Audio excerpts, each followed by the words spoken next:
Please sit straight.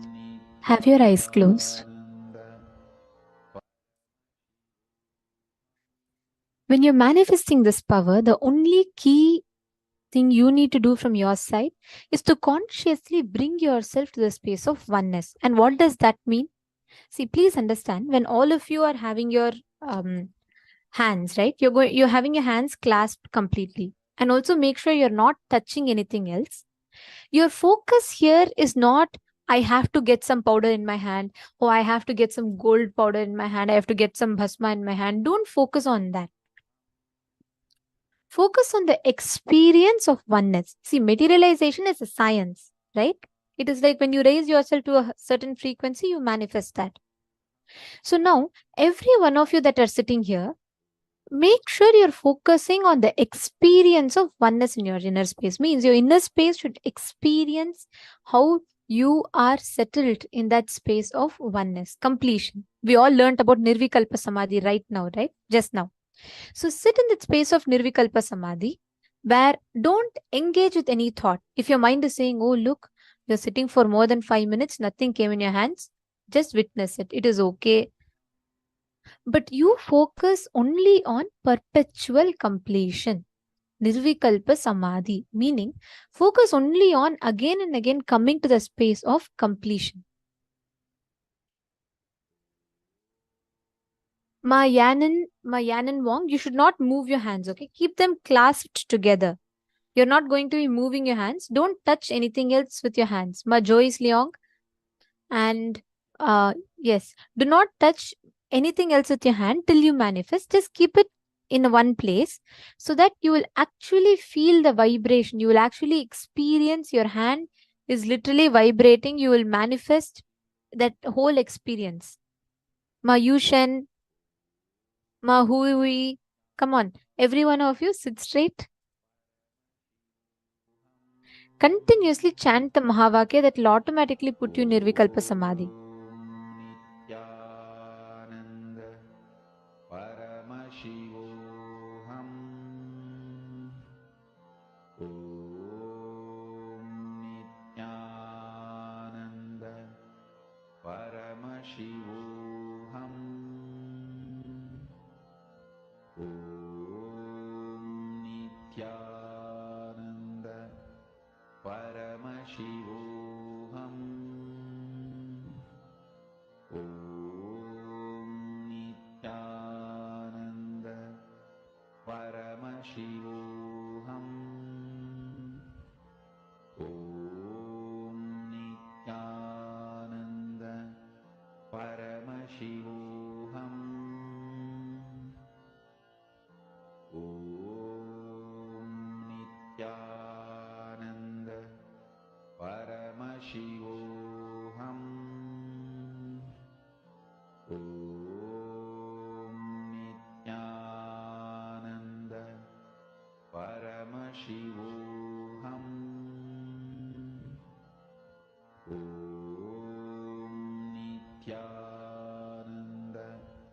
Paramashivam. Om Nityananda Paramashivam.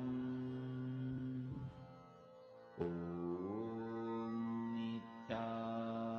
Nityananda Paramashivam. Om Nityananda Paramashivam. Om Nityananda Paramashivam. Om Nityananda Paramashivam. Om Nityananda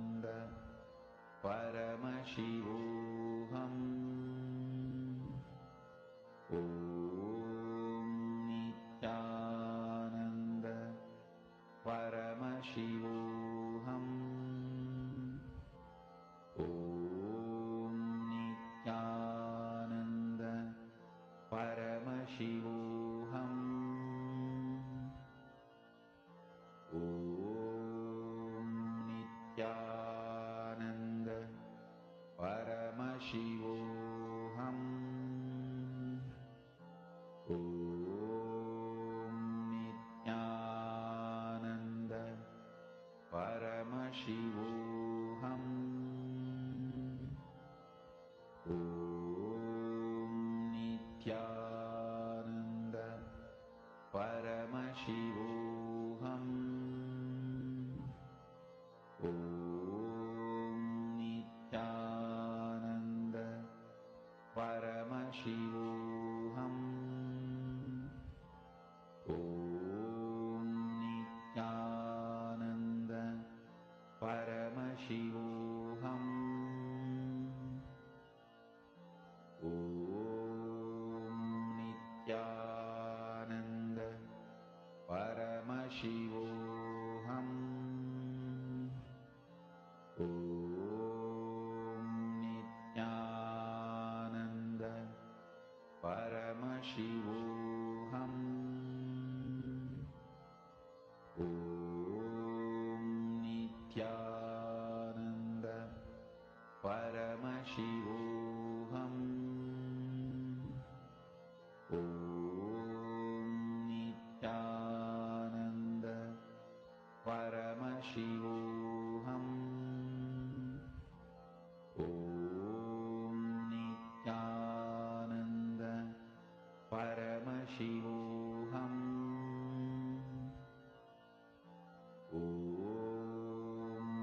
Nithyananda Paramashivoham. Om Nithyananda Paramashivoham. Om Nithyananda Paramashivoham. Om Nithyananda Paramashivoham. Om Nithyananda Paramashivoham. Om Nithyananda Paramashivoham. Om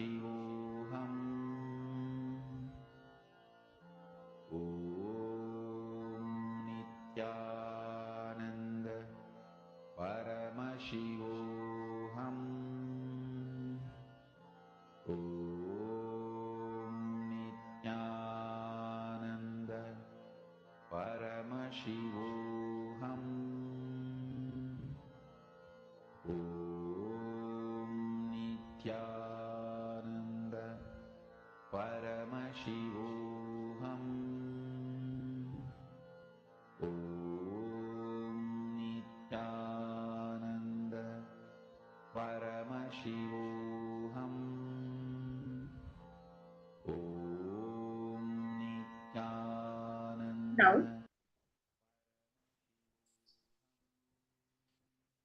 let's all open up our hands and you can check. You can see. Please put a torchlight and check. You will see beautiful gold dust having appeared on your fingers. Check in between the fingers. These are usually the places where a lot of manifestation happens. Look carefully. You can even take it under the light or turn on your phone torchlight.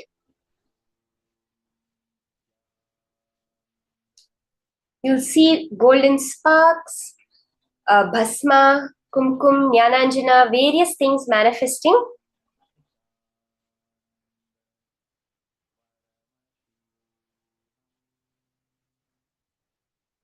And let's post. How many of you manifested? I saw Ma, Susan, Ma, Diana Spilov all manifesting very sincerely. Smanandeshwari. You can post in the chat. Ma Sophia Yi Ing Z. Ma, did you manifest, Ma?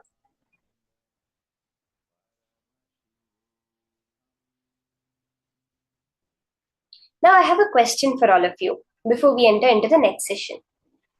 How many of you have heard or said something like, oh, I have a seasonal allergy. Every time during the spring season, this month I get a cold. Or else like something like, it's been rainy, so rainy for the past few days. Anything like this. Have you heard these kinds of things or said it? I've been feeling really hot this time of year. It gets too hot for me to manage. Can I have all of you just show me a thumbs up or post a quick yes? Okay, Ma, Guixiali, you manifested. That's so beautiful, Ma. Take a picture and post it. So can I have all of you? Okay, Ma Diana has heard. Okay. Ma Ratta Prabha, Ma Niraymati and Rita. Ma Indira, yes, too hot. Okay, Ma Alexandra, Ma Virupaksha. Okay, Ma Susan also has posted. Yes. How many of you do want something like that? You don't want to have the feeling like, oh, it's been hot the last few days. You don't want to feel like, oh, I've been really having allergies so bad during this season of the year. My knee has been hurting for so much time. Anything like this. We all do want this, right? Swamiji very beautifully reveals it actually doesn't exist. This is the best news. This idea you have of something happening at a particular time, something over so many days, does not exist. We can go beyond all of this. That is what the science of unclutching is. And that is what we're going to be learning from Swamiji in this next session. This science of unclutching, by which no longer do we have to be bound by what is happening in the external world. Are we ready for it? So let's now hear the science of unclutching from Swamiji.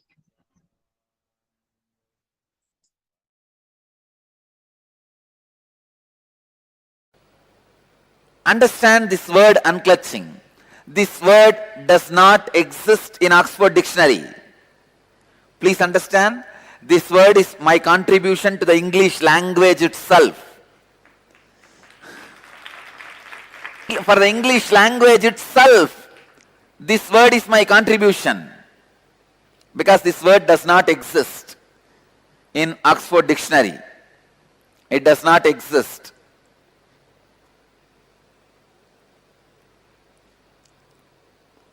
One day early morning, like intuition, suddenly this word has flowered in me as a Mahavagya. Mahavagya means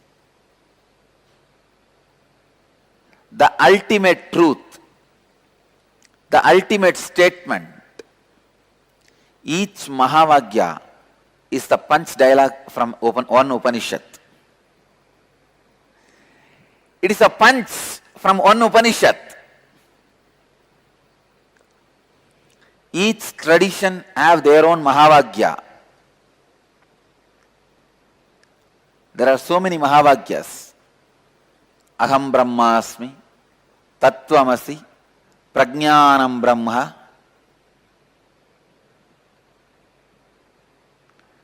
Brahmaivahamasmi, Ayamanma Brahma. In Saiva tradition, Saiva Sampradayas, Shivoham. There are so many Mahavagyas.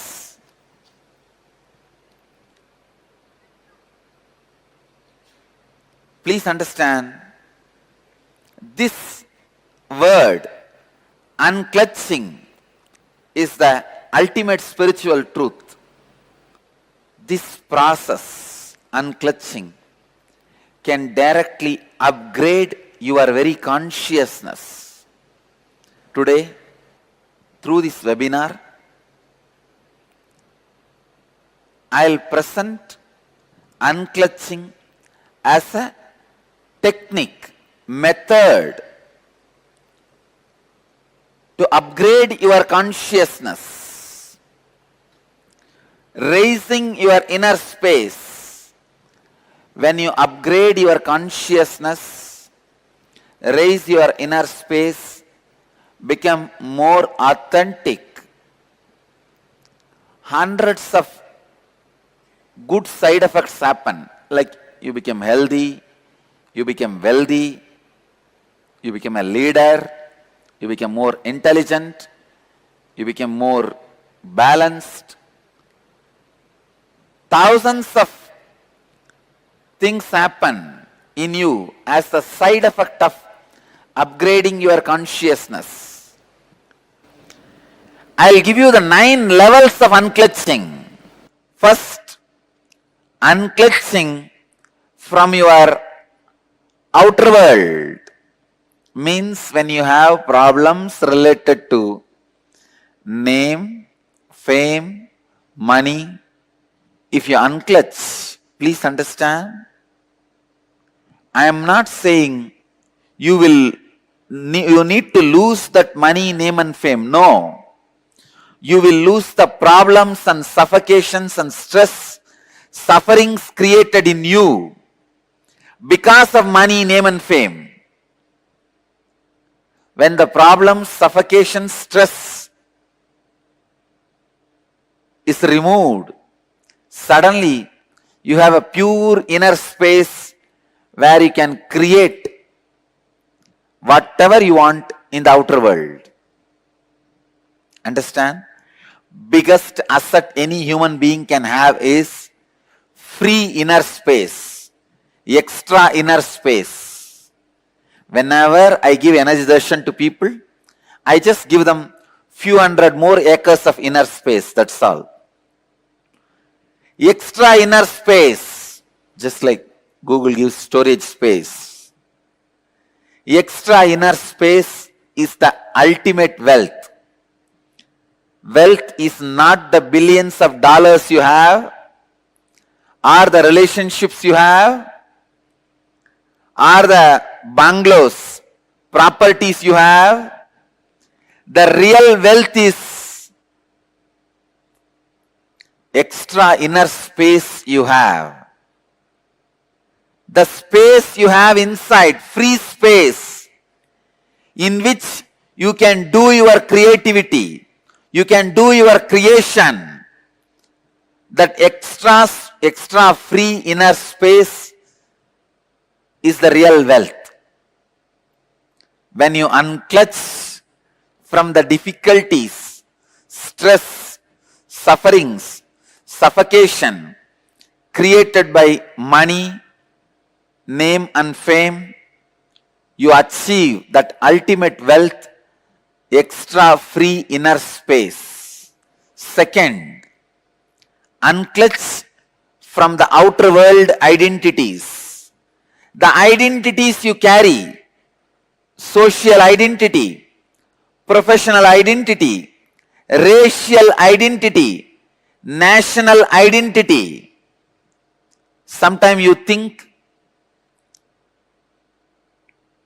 you identify yourself based on your religion, your country, your race, your caste, your community, your creed. Please understand, this racial identity, national identity is responsible for millions of people dying every year in the planet Earth. World's worst terrorist on the planet Earth is racial and national identity. Please understand, largest number of deaths on the planet Earth is caused by racial and national identity. The moment you feel you belong to certain geography, you are ready to sacrifice your life for that geography. People die, especially youngsters. Millions die in the war fields. And without any guilt, without any even second thought, people kill people just because their national identity. Identity you create because of your geography. I tell you, most uncivilized act is killing people because of your racial and national identity. It is so unfortunate still human beings have not evolved from that low conscious of killing people, destroying people because of racial and national identity. Same way, the racial identity is responsible for all religious and communal terrorism.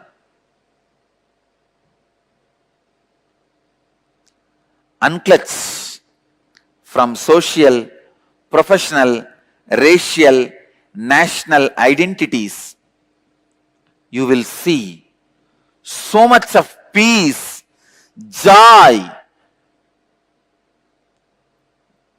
bliss happening in you. Universal intelligence awakens in you the moment you unclutch from low-level identities. The moment you unclutch from racial, national identities, immediately the universal intelligence awakens in you. Third, unclutching. Unclutching from thoughts, verbalization and visualization happening inside.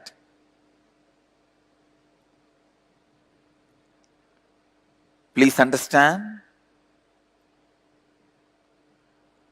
Unclutching from thoughts means the verbalization and visualization happening inside. When you look in, the verbalization happening, the visualization happening in you are all thoughts. Unclutch from both.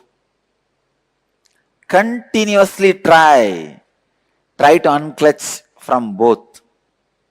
You will see extraordinary powers expressing in you when you start unclutching from your verbalization and visualization. You will become yogi. Understand? Living as a yogi is life. Unclutch from verbalization and visualization. Whenever you remember the verbalization happening in you constantly, the words moving, or the visualization happening in you, the ideas happening in you, unclutch from that. Even the boredom, feeling bored, restless, is also one more thought, one more verbalization, one more visualization. Unclutch even from that. And fourth level of unclutching. Unclutch from your emotions, pain and pleasure. Let me tell you from my own experience. When I fell from the horse during the horse riding and fractured my hand, just all I need to do is unclutching from that pain. I could see very clearly body was healing at least 5 times more faster than normal speed of healing. I tell you, I really felt so joyful. I felt so happy for my body. Wow, what a body to live with. Body which does not give you pain, friend who does not give you doubt, wife who does not give you instability, are all rare blessings.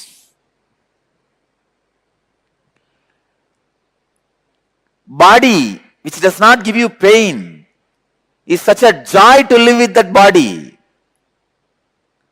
I know I don't have pain because I received the blessings of many yogis and did many techniques.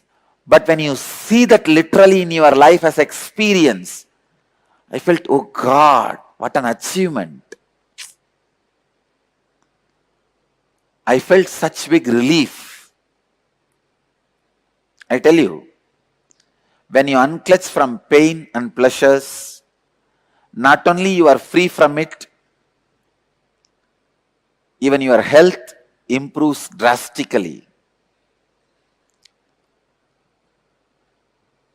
Fifth, unclutching. Unclutching from the inner world identities like parental conditioning, ahankara and mamakara. Ahankara means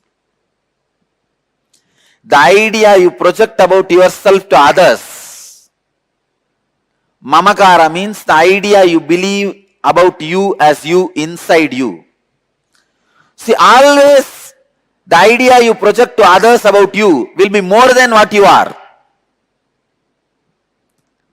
Mamakara, the idea you believe about you in the inner self is always lower than you. Idea you project on others, an idea you project on yourself. This ahamkara and mamakara,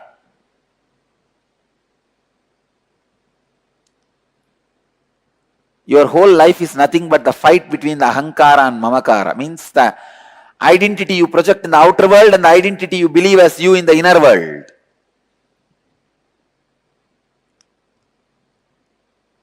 Unclutch from inner world identities, both the identities. Unclutch from the identity you project to the outer world, unclutch from the identity you believe as you in the inner world. Sixth level of unclutching. Unclutch from the bio-memories. Means the very patterns you are carrying. Pattern of depression, pattern of pain, pattern of irritation, patterns of suffering, patterns of your own ideas. You need to realize the truth. You are not even orphan. Orphan means what? You are alone. Everybody else is your enemy. Here you don't need to realize that you are alone. There is no enemy. You are alone, but there is no enemy. If you are alone, how can there be enemy? Only if there are somebody else, there can be enemies.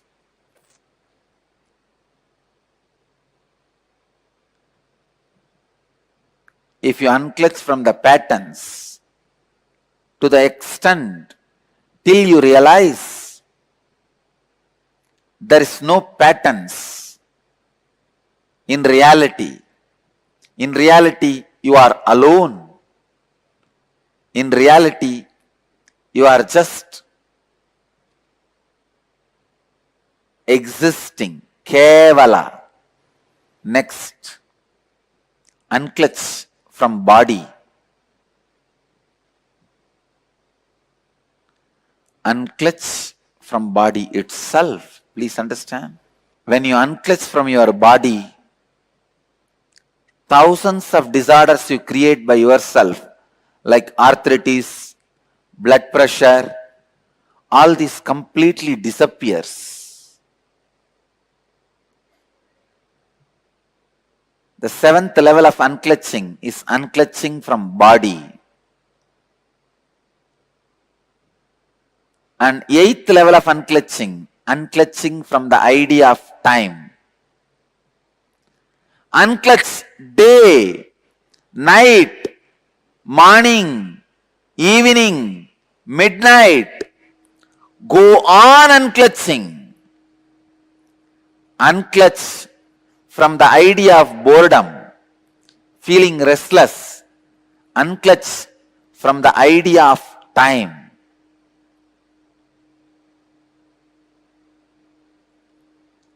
I tell you, time is the greatest myth you are carrying in your life. That is the worst conditioning you are carrying. Actually, there is no such thing as time. Sun rises and sets, moon rises and sets, stars move, planet moves, life moves. That's all. Where is time? You rise, live, disappear. That's all. Where is time? Time is one of the myths like a clothes. You forget human body does not come with clothes. How many of you remember? I tell you, None of us remember. Human body comes to planet Earth without clothes, goes out without clothes. We think human body comes with clothes and goes with clothes. Just like a cloth, class is the illusion which has become part of your biomemory. Time is an illusion which has become part of your very consciousness itself. So unclutch from the idea of time. Ultimately, the 9th level of unclutching, unclutching from the very idea I. Unclutch from that very idea I. In every level of unclutching, in every aspect of unclutching, you will experience some new free dimension of you. You will experience some extraordinary experiences or expressions. I tell you, all the auspicious things of life and beyond life is achieved just by this one process, unclutching. Just by this one technique, unclutching. Just this one technique, unclutching. These 9 levels of unclutching. The 9th level is unclutching from the very idea I. The I. The very idea I is the source of everything you experience, you perceive. Unclutching from that very source, the idea of I. You can start in these 9 levels, any one level. Because of the benefits and experiences you will have, simply you will move to next level and experience all 9 levels.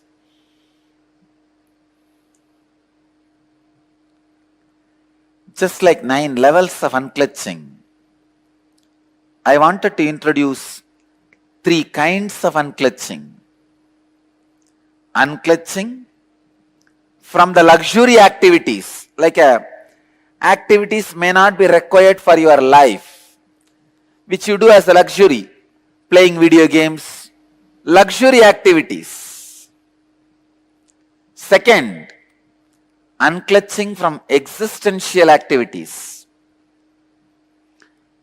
Means for your existence, you start doing many activities like going to your office, your profession. When I say unclutch, I don't mean you will stop those activities. Your body will be performing those activities. The sufferings and the stress caused by those activities will not be there in your body. That's all. In your being. Third, unclutching from the survival activities. Even the basic survival activity like a food, eating, sleeping, unclutching, even from those things. When you unclutch from the survival activities, please understand, I am not saying you will stop eating, you will stop drinking. No. All I am telling you is, you will live in unclutched space. Your body may continue the activities necessary for survival. Unclutching is the greatest life solution.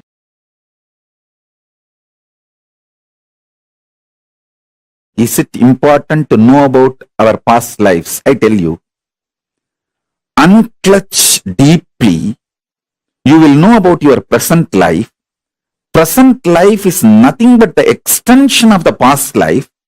So whatever you need to know about the past will be revealed to you. So you can build your future. That's all.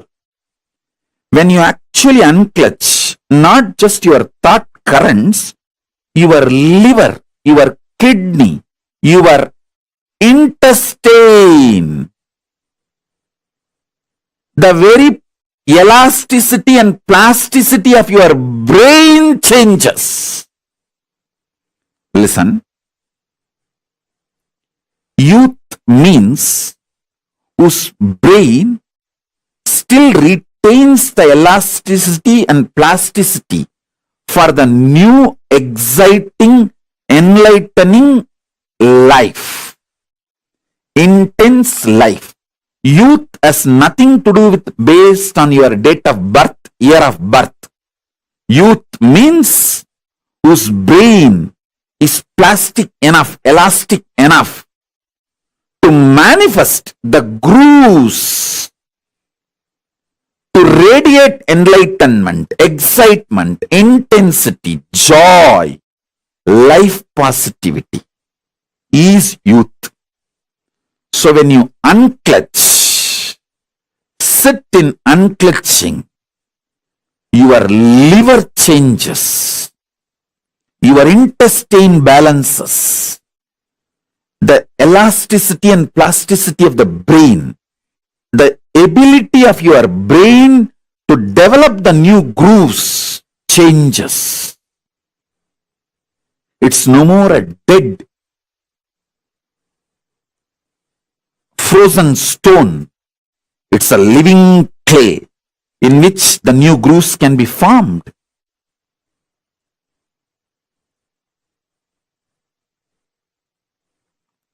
Youth is a person who can get inspired, who can get excited, who can really awaken himself for developing the grooves of enlightenment. How to convert the fear energy to my advantage in everyday life? Simply decide to unclutch. Ferociously unclutch. Arrogantly unclutch. You see how arrogantly you fight with your spouse, husband. How you don't give up. Same way, just don't give up to your fear. That's all. Treat your fear as your spouse. That's it. How you sit and plan even when he or she is not there. What all arguments you should throw when he comes back. When she comes back. See, you spend certain time fighting with your spouse. All the remaining times you spend in preparing mentally for the fight. Same way, don't give up. Don't bend in front of your fear. That's all. Treat it like your spouse.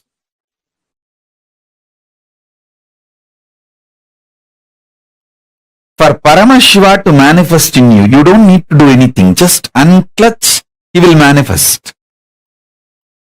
Because he is there already, it's only the drug called your delusion.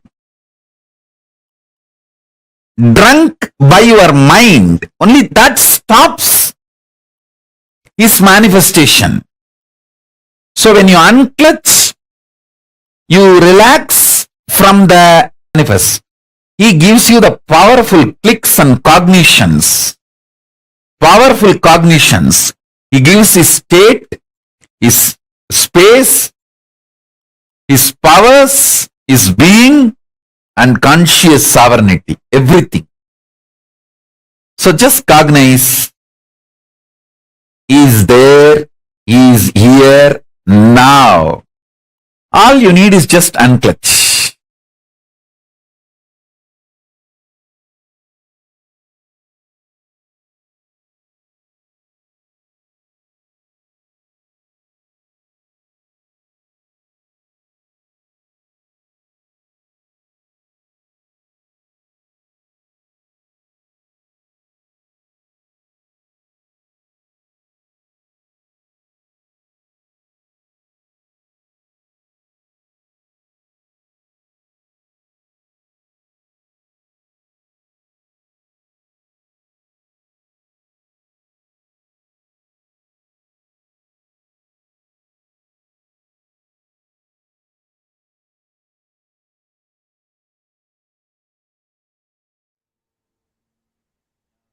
unclutching.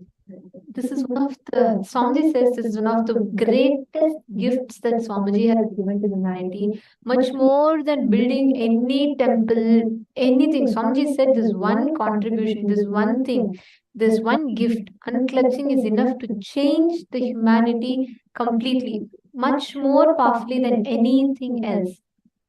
Because this science is what humanity really, really is in the need of the most.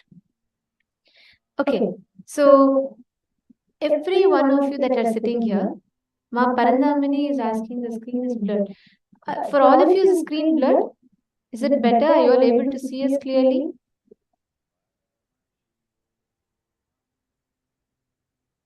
Ma Mahajanani.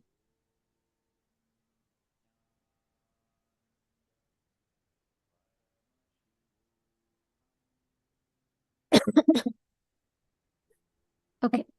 Now, can I request every one of you to post what is unclutching? What is unclutching according to you? What did you understand as unclutching?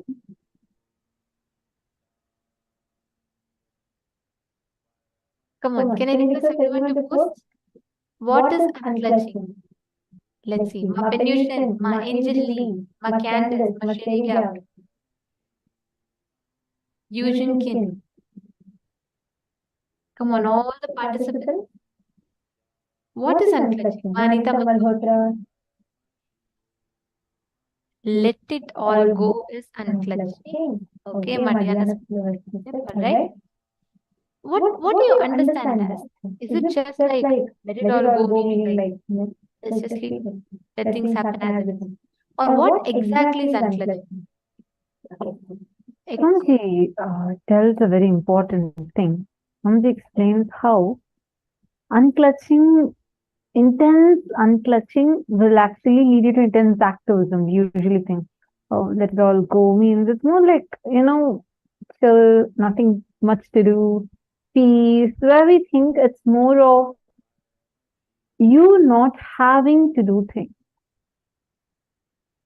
But unclutching will also bring in intense activism. So what exactly is unclutching? Can each of you post what you understand as unclutching? Ma Priyatma Surupni has posted, unclutching is not entertaining the thoughts, suppressing thoughts and just be. Okay. I'll wait for everyone to post, then we will discuss. Can I request everyone else also to post? Come on, all the participants of Paramashivam. Sorry, many of you saying the voice is echoing. I apologize. We'll be fixing the technical glitch. Now is it better? Okay. Ma Sonia Rao has posted, it's sitting the thought. It's letting the thought come and go. Okay. Without being hooked onto it. Great. Ma Penution has posted, letting it go. Okay. Drop the idea, I, name, fame, and money is unclutching. Okay. Ma Prithvi Prasad has posted, unclutching is to unwind from various physical and psychological layers that disturbs oneness with Paramashiva. Beautiful. To not suffer, to not have stress.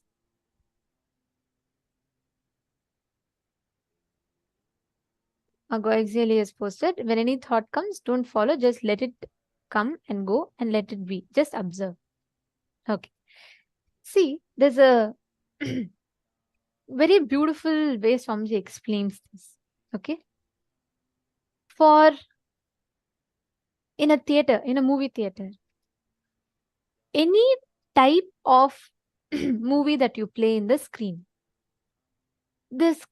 by itself will not get affected, correct? The theater screen is going to be as it is. Whether you play a horror movie, whether you play a romantic movie, whether you play a comedy movie, or whether you play a documentary or an action film, the theater screen is not going to cry, laugh, feel sad, or get emotional over any of the movie that is going to be played. The screen is just a pure reflection. Same way, every one of us, all of us, have a part of us which is eternal, never gets disturbed. It neither gets happy nor feels sad. It neither gets emotional nor feels angry. It neither feels strong nor feels weak. Every one of us, if you look through all your struggles, all your success, all your joy, all your pain, there is one part of you that is eternally resting in that samatva, right? Like there is no ups, downs. Have any of you noticed that anytime? Even in your worst lows, there is one part of you that you feel has not been touched. Like something in you is there. Correct? How many of you have experienced that before? Yes, exactly. That part inside of you, you resting in that part, relaxing in that part is unclutching.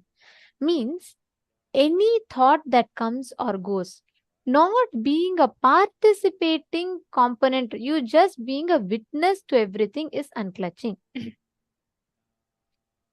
Majani Tran is saying, yes, I feel that.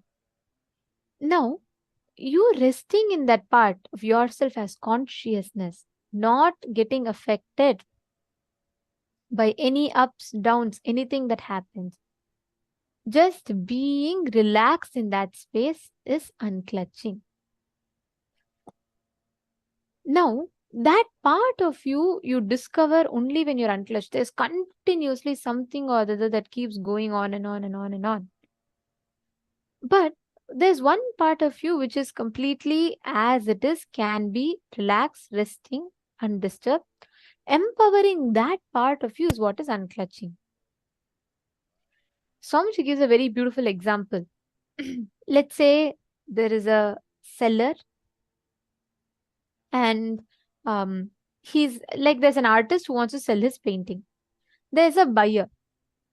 For the seller, his focus will be, how much can I sell this art to? He's more of money valued. For the buyer, for him it is more of, this art piece, how much can I buy for? What will be the best price for it? How much I need to pay? Both of them will see it with some kind of a personal attachment to it. But let's say you are neither the artist nor you are the buyer. You are just a bypasser on the road. You're just walking in the road. You see the painting. For the person who's walking in the road, he's neither going to buy it, so there's nothing to gain. He's neither going to sell it. There's nothing to lose. He is just a witness to the whole painting as it is. Only he can enjoy the painting really. Same way, you should neither be the person initiating the reaction, nor you should be the person reacting to a situation. If you're just as it is, that is the best space. Only then you can enjoy life. With anything else, there's always an added attachment that you carry with that situation. Getting it? That is what is unclutching.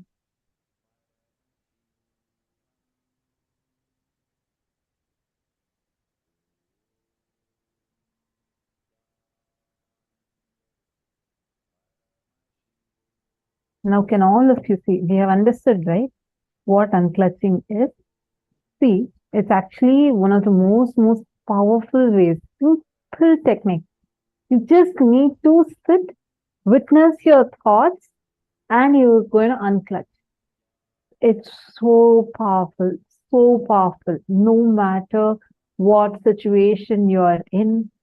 Just through unclutching, you can reclaim your power, your powerfulness, your inner space, and always be winning in life. So we are going to learn the science of unclutching now. See, what do we do usually? We all have our own thinking of how our life was. You go on collecting some joyful moments. You create a joy shaft. Then suddenly you remember some painful thought, and you feel your whole life has been so painful. You collect all of that, all the painful incidents, and you stitch it together. You remember your whole life was pain. And you call that as a pain shaft. And you keep remembering joy shaft, pain shaft, joy shaft, pain shaft. Sometimes it's pain and joy together. Sometimes it's first joy and then it becomes pain. We create a shaft like this. Our whole thinking is made up of different shafts. Like we think that this is what our entire life has been. Especially sometimes you remember your college days and you think, wow, what a lovely time I had in college. But actually, if you go back to your college days and actually remember, you would have been saying, I just miss my school days a lot. My school days were the best. But actually, in school days, you were remembering about your vacation. But in vacation, you were remembering about the homework that you were supposed to do, but you have not finished. Every time we keep thinking about our life with a selective memory, stitching them together as a shaft, and we think that to be our entire life. How many of you are getting this? Many of you are understanding that this is how we create a pain shaft or a joy shaft in our life. Actually, we call the period between two pains as joy. That's why whenever you're really very excited, so joyful, you'll be, sometimes you'll even get afraid, oh God, if I'm so happy now, next I'm going to be incurring more suffering, more pain. What is the next pain I'm going to get? Because we have trained our mind to thinking. Always our life has been full, either usually 90% of the time we think our whole life has been suffering. There's no person who suffered as much as how much we have suffered. There's a small story. So in a kingdom, suddenly all the people will be worried. Like every fellow is deeply depressed and they're all struggling. The king is not understanding. The king asks the minister, what happened suddenly? Why everyone is in depression? Then the minister says, Your Majesty, I have inquired about this.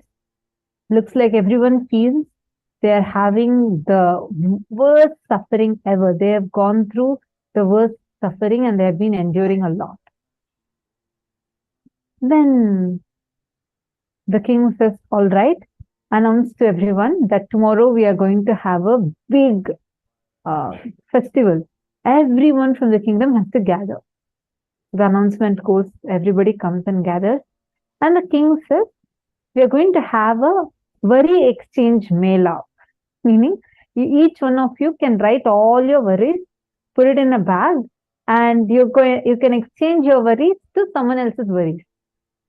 And then the mela is announced, each fellow writes, and each one has a big sack. And then they go and they see that everyone has a big sack like that. And the king says, all right, before you guys start exchanging, you guys have to talk to each other and understand, share about your worries first to each other, and then you can exchange. The time's up for sharing. They all finish talking to each other. Then the king announces that whoever wants to exchange, you can now come and put your worry bag in middle of the plate. There's a big plate kept. You can put it into that. Time passes, not a single soul comes, because now all of them understood that not just that they are having big worry, but the person next to them is having even bigger worries. Understand, if you stand in a huge line, you will neither be the first person who is the most worry-free, nor you will be the last person. All of us will be somewhere in the middle. First of all, you look in front of you, you'll see a huge line standing. You look behind you, you'll see a huge line of people standing. But we all believe, continue to cherish the cognition. No one has gone through the suffering as much as how much I have endured. Because we go on collecting that shaft, like we think that day, this is the same thing that happened to me. My mother-in-law conspired, next my relatives conspired, Now my colleagues are conspiring. My best friend is conspiring against me. All of them are against me. I'm such a poor victim. And you believe your whole life to be a big pain chef. But is that true? No. In reality, your thoughts are not connected to each other. Take a moment now. I'm going to give you all a minute and a half or 2 minutes. All of you sit, take a paper and pen. You're going to write down whatever is coming to you in your mind. Just 1.5 minutes you can do this for. Whatever is coming to you, even a statement that's coming, I don't have thoughts, write it down. All right? Or you're smelling the food from your kitchen, the smell is coming and you're wondering what food is being cooked or is it already cooked? Please write that also down. Whatever is coming to you, you're going to start writing it. Ready? 3, 2, 1, start. Whatever is coming to you, please start writing it down.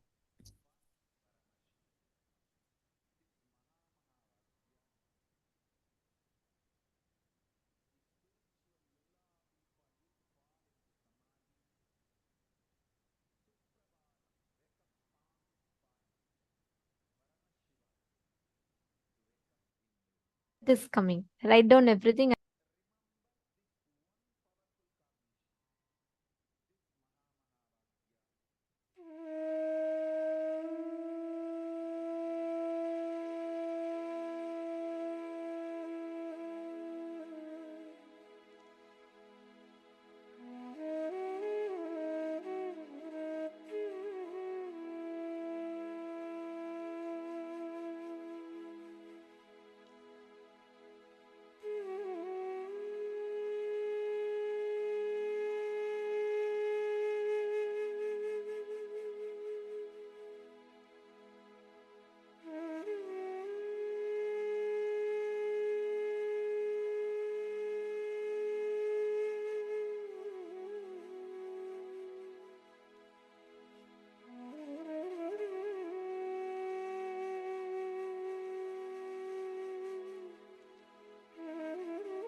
Please relax. Please relax. Now, you can stop writing.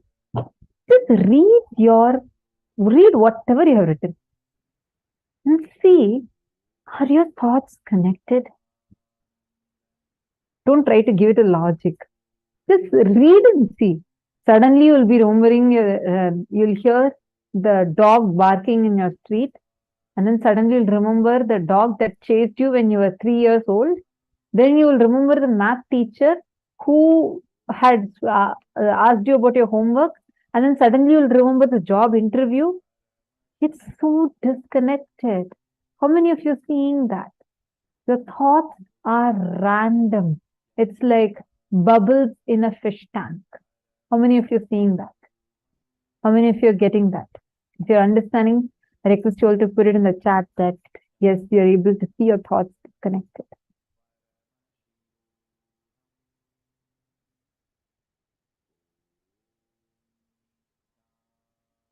Okay, Deepak here has posted. You feel?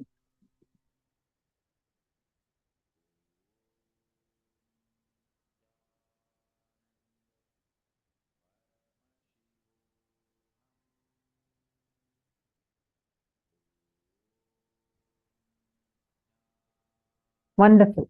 Now, unclutching is first understanding that your thoughts are not connected to each other. You're going to just witness. You will not create a thought. You're not going to sustain or cherish a thought. You're not going to destroy a thought. You're just going to unclutch from them, witness them. Just not even be touched by it.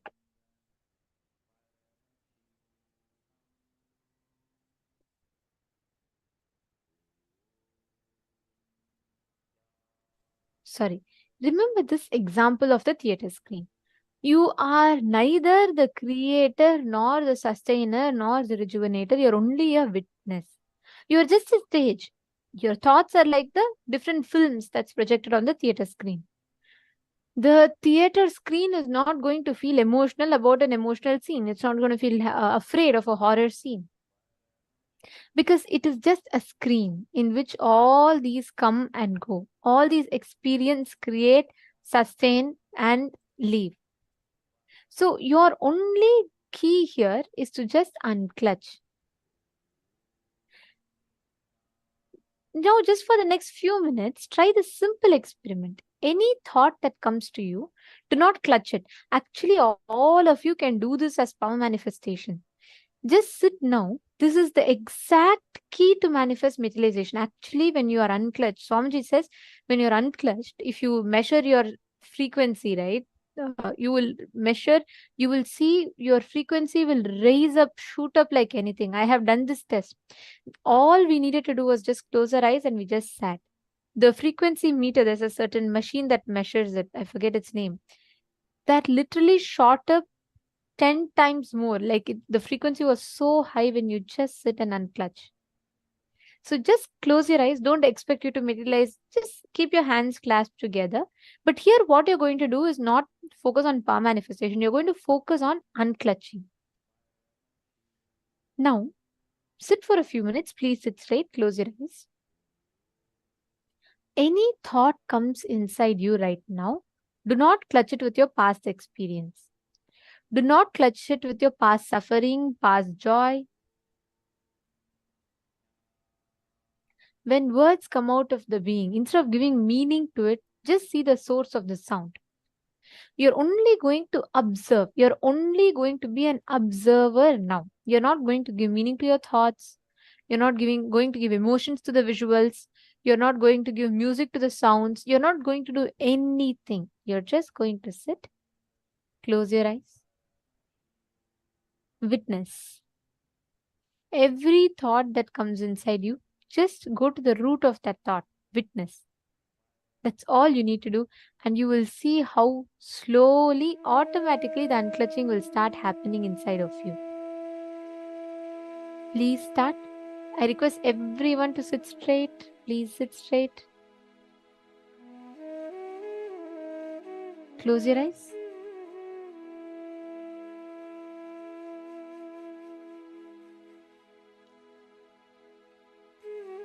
Majveneli, Magzujang. Every one of you, please close your eyes.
Very slowly. Please relax. Please relax. Settle down. Breathe in and breathe out deeply and slowly. Now please have some water. Please sip a cup of water. Yes, Nithyanandam, dear participants, please come back on camera. I'm seeing some of you are not on camera. Very beautiful to see so many of you sincerely did this process. See, understand, every time you unclutch, right? Just that power of unclutching, it will lead you to the experience of completion, and so much of healing and fulfillment will start happening in you. And beyond that, you would not need to do anything else. You don't need to put any other effort to achieve the experience of completion. This is really like perpetual completion.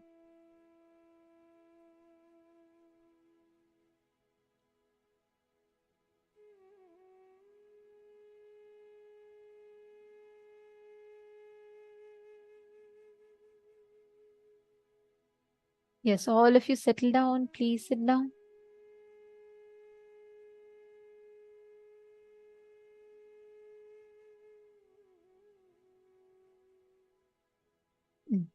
All right. Now, we're all going to be entering into the next session where we're going to be learning about the inner potential energy in each of us. Every one of us carry a certain potential energy in us, the inner potential energy. And we are going to be learning about this science of Kundalini Shakti, the latent inner potential energy in each of us.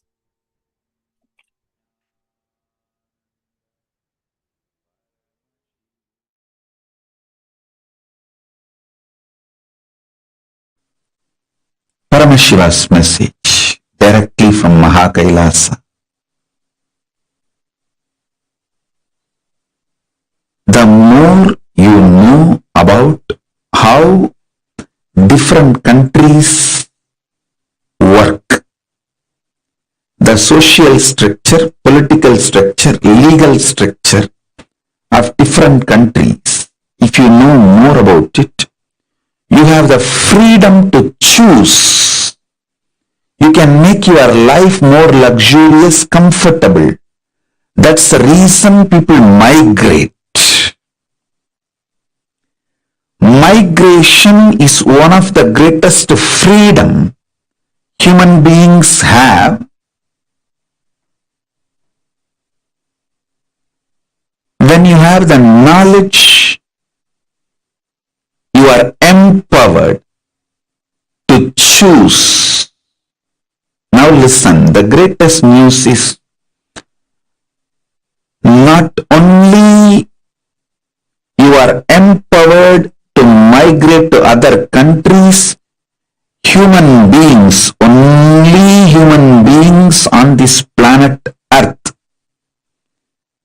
are empowered, hardwired, capable of migrating to parallel universe. A man who knows he can go and settle down in other country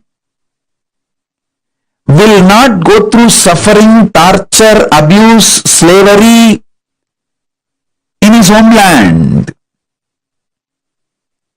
And even others won't dare to abuse him because they know he will just move to the different country because he has a possibility. Listen. The moment your consciousness is empowered to access and to exist in the parallel universe, in other lokas, in the vertical time zones, no force in this Bhuloka, planet Earth, can torture you, abuse you, suffocate you. It is irreversible, permanent enlightenment. Listen intensely. Your spine.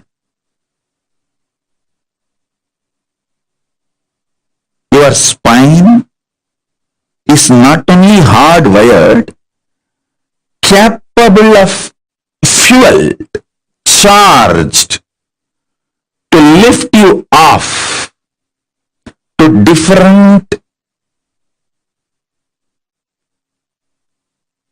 parallel universes. Understand? Even though animals have spine, because the majority of the time they spend horizontally, the spine is not capable of getting fuel with a subtle fuel called ojas. It's like their bodies are capable of receiving kerosene as the fuel, maximum diesel, but they can't handle petrol or flight petrol, white petrol.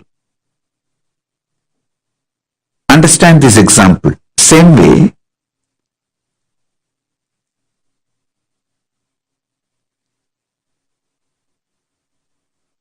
only the human bodies can handle, due to the vertical spine, the fuel like white petrol. Traditionally, the word ojas is used. The ojas need to be filled in your spine, and the Kundalini need to be ignited for you to reach parallel universe and different vertical time zone spaces. This is possible only for human body. Human body is hardwired to migrate to the different time zones, vertical time zones, different lokas. The possibility you have need to be told to you. That's what I am revealing first. Second, these higher lokas gives you various possibilities, powers. For example, imagine, visualize you going to a different country where the electronic gadgets are easily, freely available. So naturally, everything you can gain through the electronic gadgets will be available to you freely. Same way, Kamadhenu, Karpagavriksha, Parijata, all these are like different gadgets, possibilities available in different lokas. For example, Swargaloka. Swargaloka as its own version of Parijata, Kalpavriksha, Kamadhenu. Not only you can have more freedom, you can bring them back to this planet. Please understand, I am not telling you stories. I am telling you the truths based on history.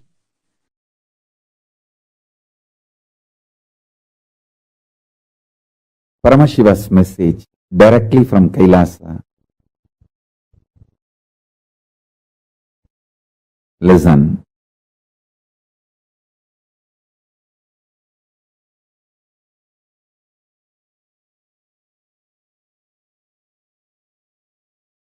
Body which is used intensely remains healthy.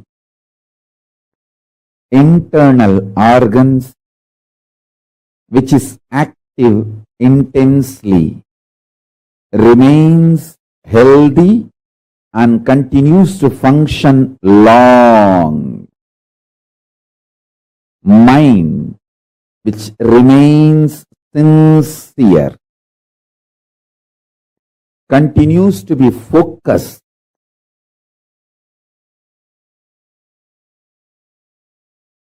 on the goal of life. Consciousness naturally, spontaneously, simultaneously, listen to this word, spontaneously and simultaneously manifest through all these three layers: mind, internal organs and body. All these three.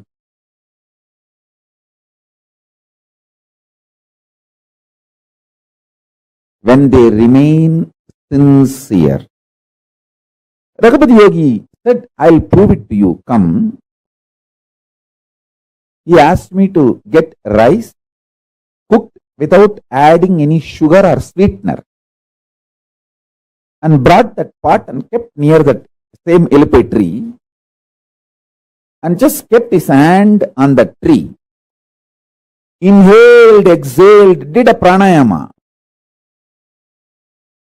And I saw that whole rice became sakra pongal. The ven pongal became sakra pongal.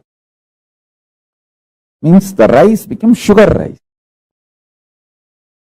Color did not change. When I ate, God, it was literally the sugar pongal, sakra pongal, sweetened rice. He took that energy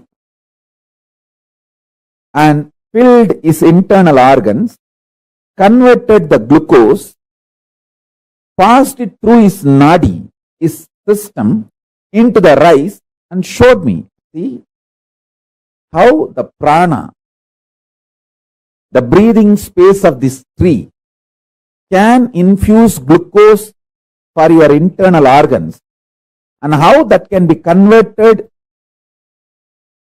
and passed through your hands into the food.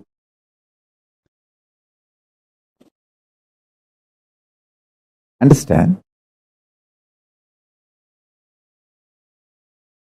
The energy needed for your backbone to experience Kundalini.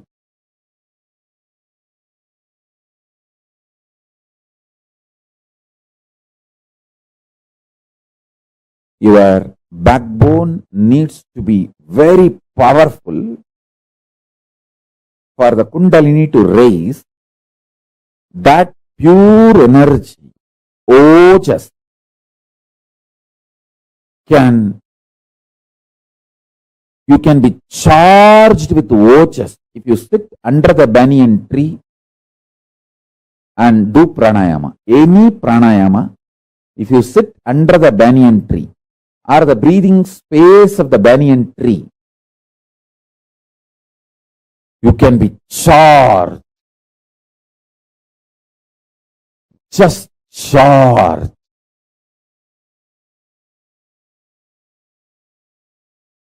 With that ojas Shakti.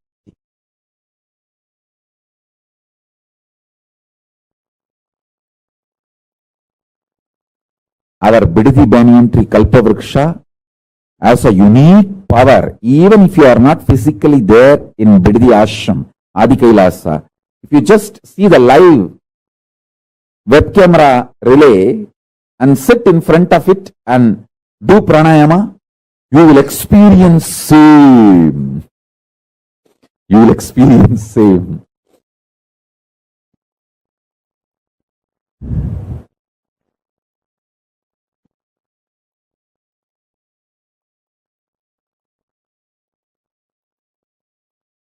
Each tree's breathing space has certain energy.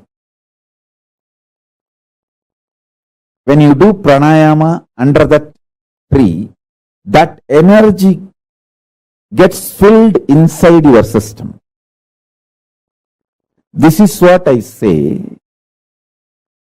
Without dumping the food, making your internal organs very active, alive.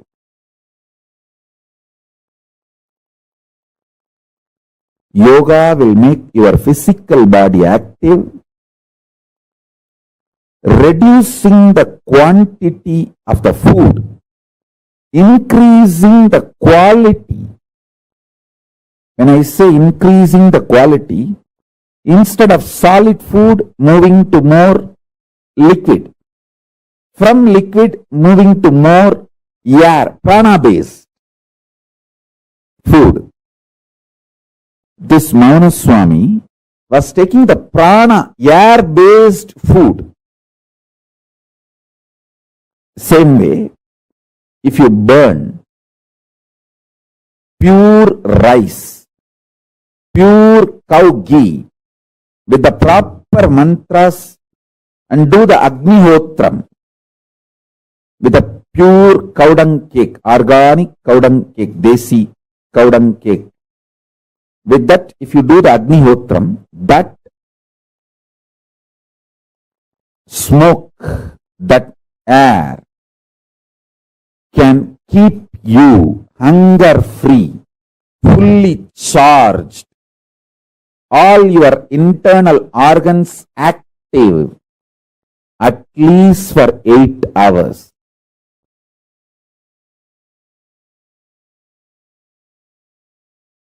Trust level on the life, when that increases, all grahas support you, bless you. You will understand the strategies of Paramashiva. One thing you need to know, whether you understand or not, only Paramashiva's strategies are going to be successful. If you understand Paramashiva's strategy, even while you are going through the law of air, you will understand it is Leela. It is Leela. You will be in such, you will be relaxing in peace, relaxing in Paramashiva. You will be Paramashanta Swarupa. If the bioenergy in your Manipuraga is increased, the trust level on life will just go up. I can tell you, if the trust level on life goes up, you will stop having panic attacks. You will stop having extreme doubting. Even if half an hour husband is not returned from the office, you will go to the extreme of whether he is having some extramarital affair, or he is already dead in the having accident, or he is murdered, or how you go to the extreme doubts and have a panic attack and almost sending diverse message to him. And then in 2 minutes, you see he is there outside your door. This extreme panic attacks will stop. You will have so much of romance with real life. I tell you, ability to have trust on life is the foundation to build devotion to Paramashiva.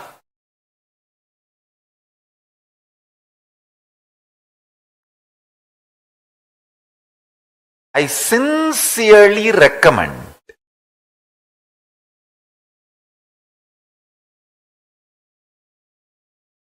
spiritual, strategical,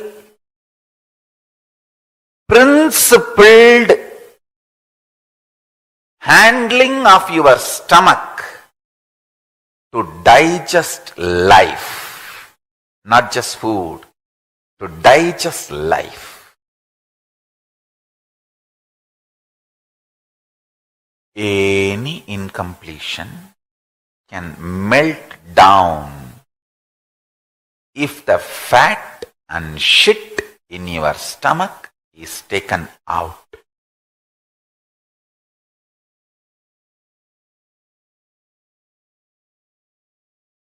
if the toxins in the body leaves, toxins in the mind will stop working. The reduction in the mental toxic activity, tremendous reduction. It will almost drop 99%. Listen carefully. Build strong guts. You will become leader.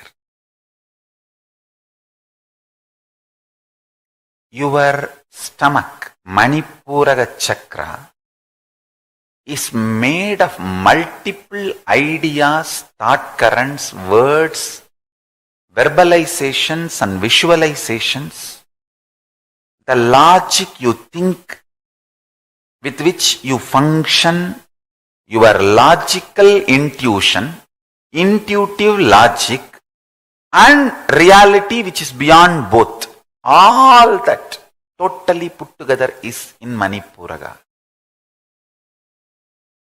If you build a strong biomemory in Manipuraga, you will become leader in any field.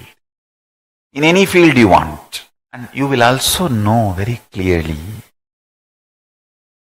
what should be attended and what should not be attended. Understand from whom you should expect praise, who praises you, all that should be very clear, focused on your declared goals and life. Karmanye vatigaraste mabaleshu katachana. Do your duty without expecting the results. This is what I call dedication. Understand one thing. When he said he came for booking the hall and just came inside to have a word with me, just to have a meeting, I stood up from my seat.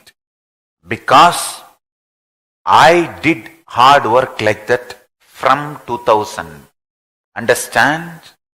People of Tiruvannamalai, they know my hard work. They have seen. People in Tiruchengodu, Pallipalayam, Erode, they have seen my hard work. Listen. People who lived in Arunachala, they know what I am talking. That half an acre land in Pavadakundru, my gurus made a beam memo. They call it beam memo. Anubhavabhadyadai, and small building they made where I used to live. And people call me for healing or spiritual support. 2 betel leaf, 1 betel nut, 1 banana, 1.25 ruwa dakshana. 1 rupee, 25 paise. Understand? Listen. All the local people had a tremendous love and respect for me because from the time they know me, I'll be always with these sadhus, sannyasis, shivacharyas. So listen now.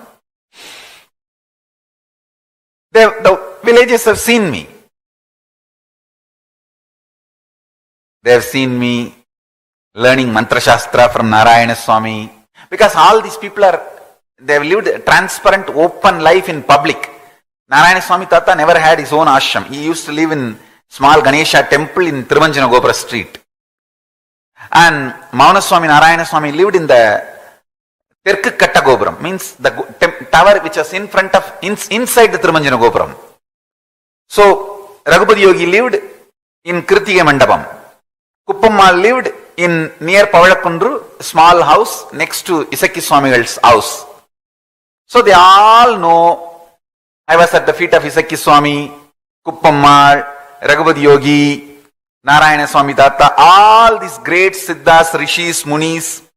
And I learned from all of them have blessed me with the whatever enlightenment, spiritual science they had. Mantra Shastra, Vedanta, Agama, Vastu, Jnana, whatever, Yoga, whatever they all had, they blessed me with all that.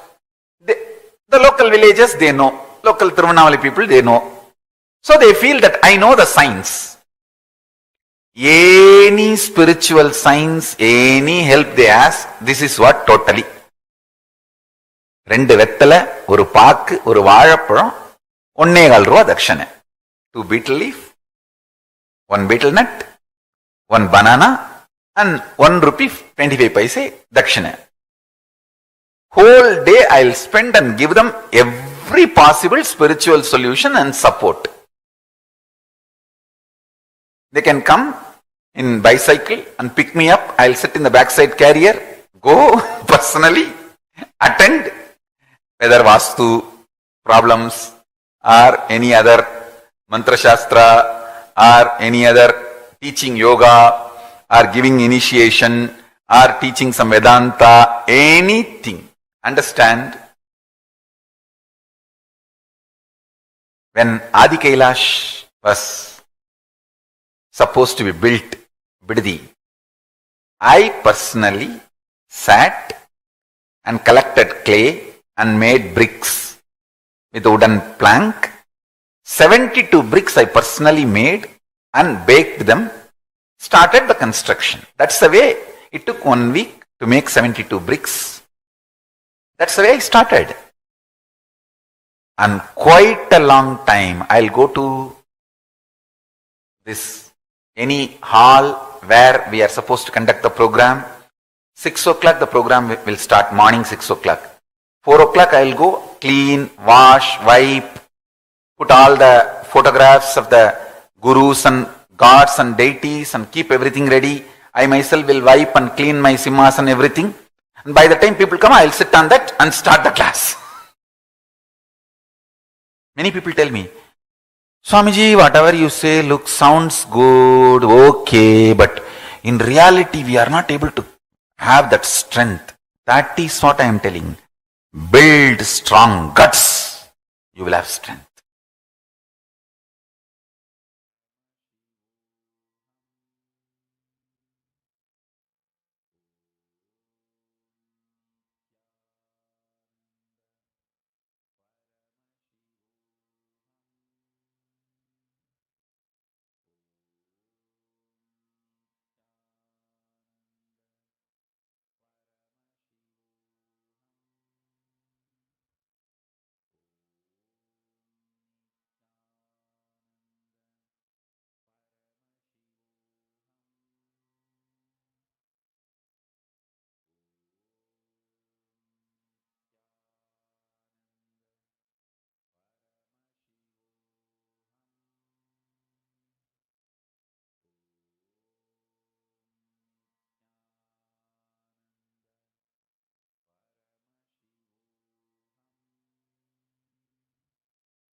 Nithyanandam. Living in Samadhi. See, Kundalini is an energy that all of us carry inherently inside of us. Every one of us own this energy. We all have it. We all have it in abundance. And this can enable us to use it in any way, any which way that we want, awakening us to our highest potential. Actually, I'd like to start this with an example, a question.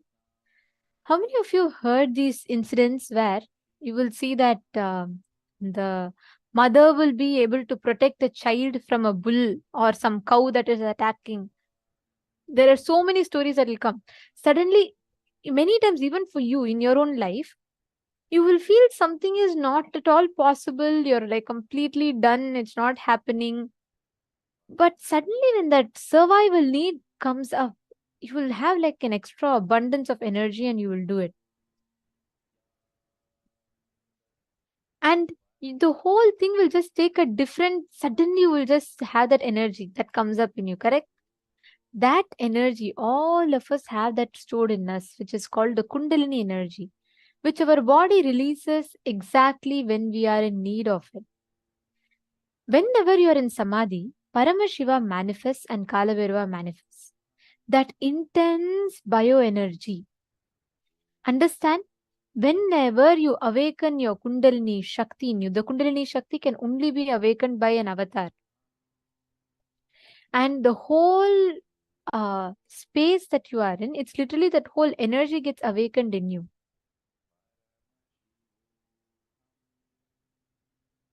And every one of you that are sitting here,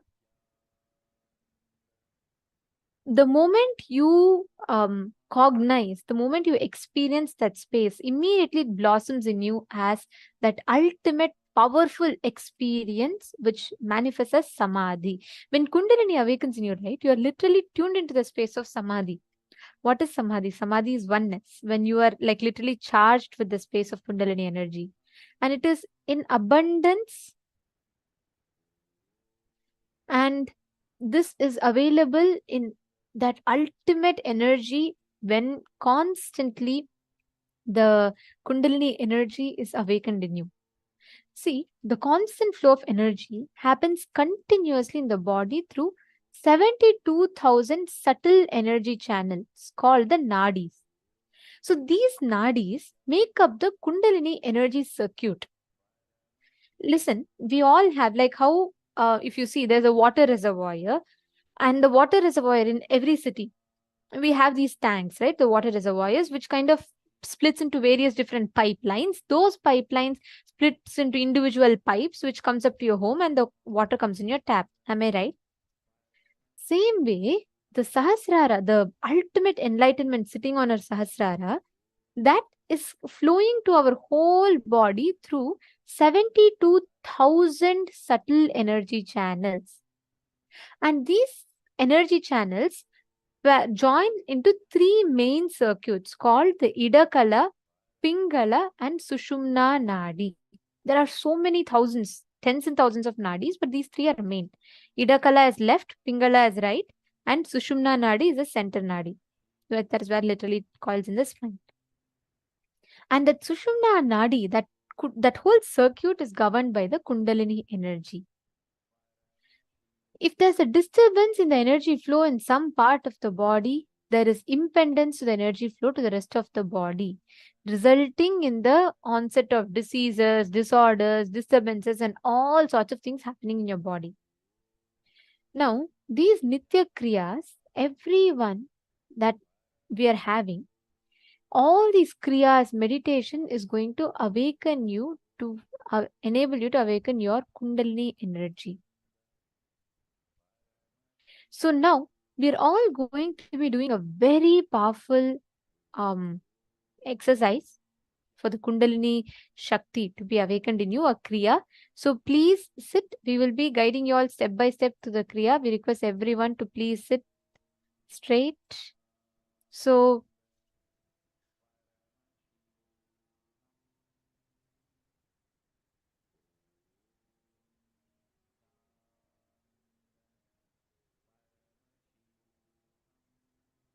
So anyone who's having medical condition, or if your body does not permit you to do this, please don't do it. So what you're going to be doing, the first step, sit in Vajrasana with knees, ankles and big toes touching the ground.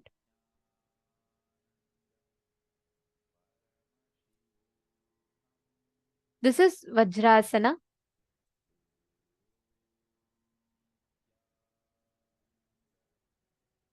Now, sit straight. Please follow along. This will bring in you clarity and emotional stability. This exact one.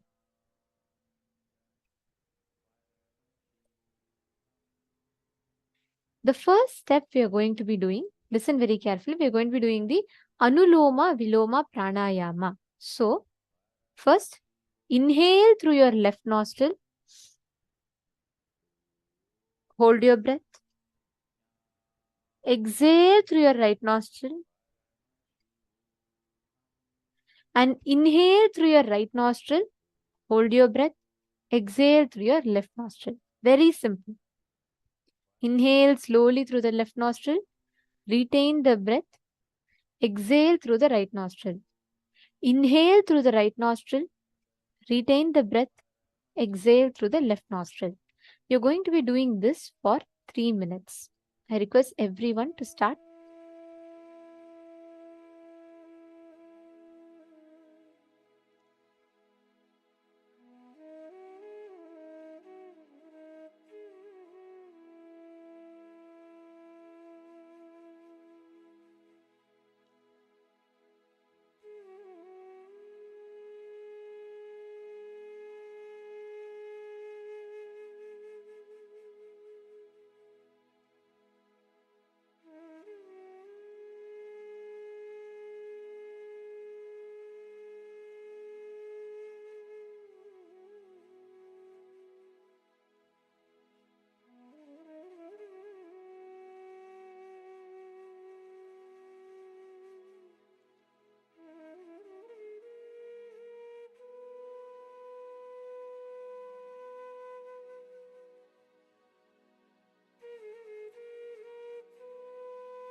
we will be moving to the next step of the Kriya.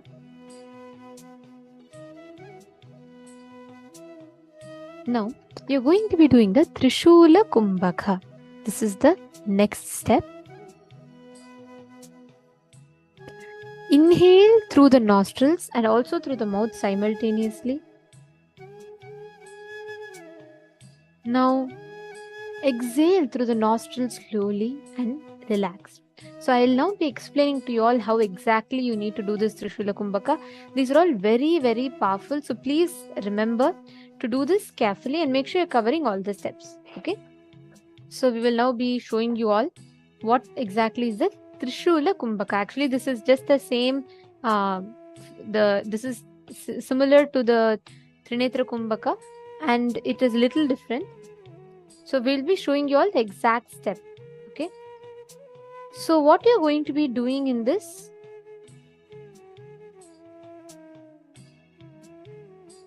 please carefully watch.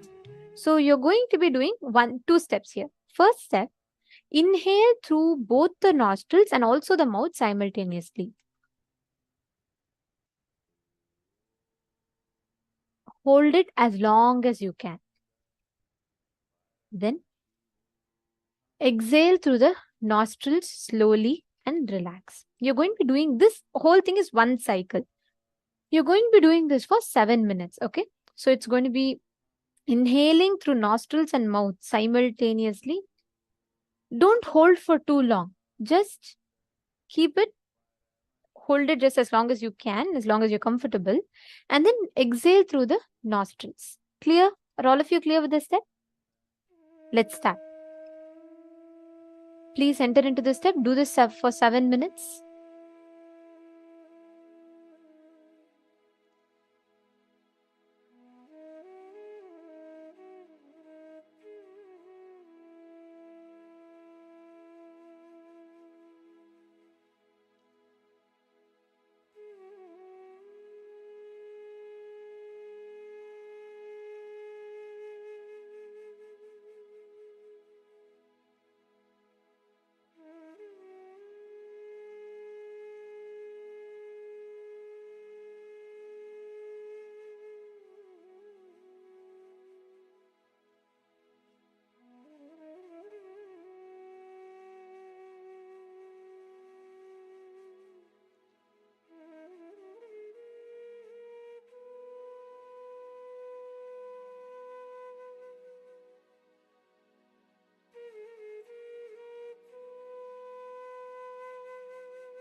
As all of you are doing the Trishula Kumbhaka, we will be going to the next step of this process. Okay, so you all can relax. Please relax.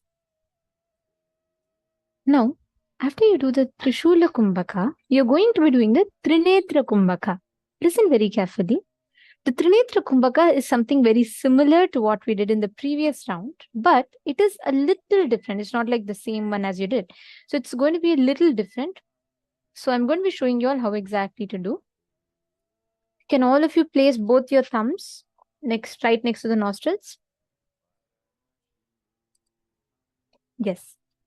Now, breathe in from your left nostril. Hold your breath. Breathe in from your right nostril. Hold your breath. Breathe in from both the nostrils. Hold your breath.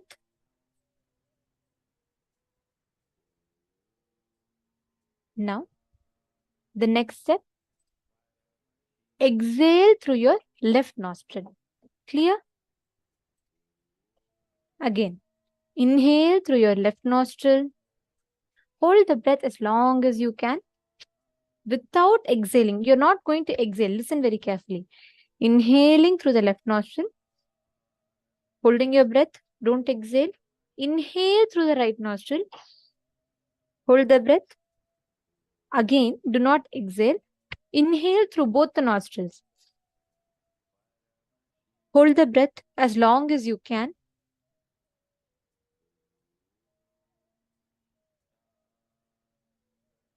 Now, exhale through your left nostril. So this is the step for Trinetra Kumbhaka. You're going to be doing this step and actually listen very carefully. When you do this step, it directly induces life energy in your third eye region. You will literally experience the third eye completely awakening with this. Your energy directly goes to the third eye region and you'll experience how the whole third eye gets so intensely vibrating after this. It's a very powerful Kriya, very powerful process. Directly works on your third eye. So are all of you understanding? Please do this such a way. Listen. Inhale through your left nostril. Hold your breath without exhaling. Inhale through your right nostril. Hold your breath. Without exhaling, inhale through both the nostrils. Hold your breath. Exhale through the left nostril. Is the steps clear to all of you? Yes. Actually, all of you, Ma, Priyesha, everyone it's very late in the night right now, right? You all will see right after this cry, you'll feel very fresh. You will not feel sleepy. That will be the best part. You will suddenly feel like so much of energy is there. Okay. Can every one of us do this? Let's start. Ma Sherigao, Ma Sunny-chan, Ma Silos. Come on, every one of you. Ma Luluni. Do this sincerely.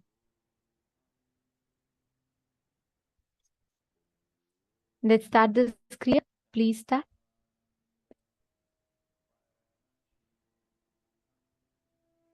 Do this cycle. This whole process is one cycle and you're going to be doing this cycle for the next 7 minutes.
Please relax.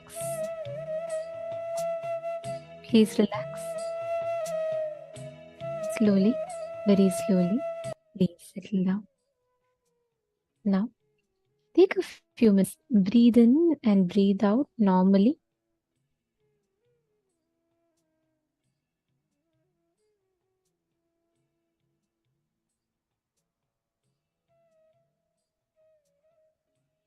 Breathe in and breathe out normally.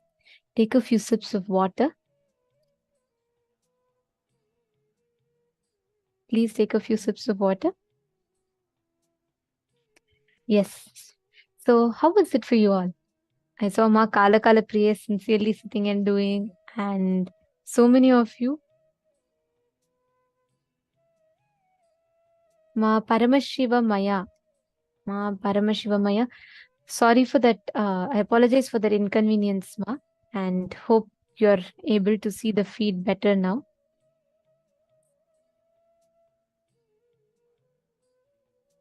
Yes.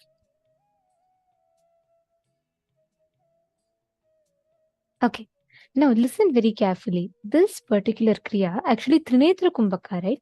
It is specifically known for channeling your breath in such a way through the nadis, the energy channels. Basically, nadis are the energy channels. Such a way that your nadi actually directly takes the energy and awakens your Kundalini. It channels your Kundalini energy in a way that you can use it. Understanding? This literally awakens your Kundalini Shakti. A very, very powerful process in itself, this one. Now, this is precisely what it is to live in Samadhi. See, when you are unclutched, when you are practicing Samadhi, you raise your frequency to the highest level. So what happens then is your whole body literally tunes itself into the highest frequency. I'll actually tell one incident that happened, a very interesting one. In 2018 December, Swamiji was once telling about how the moment, whether we are like, Swamiji is initiating, or we are just watching a satsang, or we are just receiving an initiation online, Swamiji was saying how all of them will still have an impact on us. So Swamiji was saying how the frequency raises in a human being just by catching that glimpse or that initiation from the avatar. Swamiji was explaining the science to all of us, and it was a long revelation from Swamiji, okay? And that towards the end of that, Swamiji was saying this can be scientifically established, and Swamiji said, just bring a frequency, a machine that can calculate the wavelength, okay? This alpha, beta, gamma, and how what waves, the frequency of the waves is calculated in us, in the brain waves. So we got this, this is called the electroencephalogram, which reads the waves of your brains. And just like what Swamiji said, the next day we all got it and we did a test. Even when you remember Swamiji and fall into that space of unclutching, that person who was measuring us was surprised. He said, it's not so easy that a person can drift through all these states at their will and they can come. So he was saying, like, what is the technique all of you are using? We were giggling because we know there's no technique that we have. It's just Swamiji. But that person who was studying our brain, he was surprised. He said that how one person can, like, just like how a butter knife goes through butter, like so smooth. Similarly, he said we're able to transit from one to another frequency just by our will. Whenever we watch oneness capsules, whenever we listen to satsangs, whenever we receive initiations, our whole frequency literally raised to the next level. It was a very, very beautiful, the whole process was so nice. We did literally nothing, just the way Swamiji, just the way Swamiji revealed. The moment we tuned in, whenever we watch satsang, whenever we listen to oneness capsule, our frequency started raising. Then Swamiji said, you being in physical presence or you doing any of this, each of these activities puts you into a certain frequency, increases your frequency by a certain level. That is why Each of these steps are very, very powerful. Understanding? Are all of you catching it? Now, we are going to be entering into the next session, which is literally going to be revealing this exact same science to us. We're going to be understanding about Navakanda Yoga Samādhi. And listen to this. It's a very, very powerful, unique revelation, which is unique only to Hinduism. So don't miss this. Listen to this very beautiful revelation from Swamiji.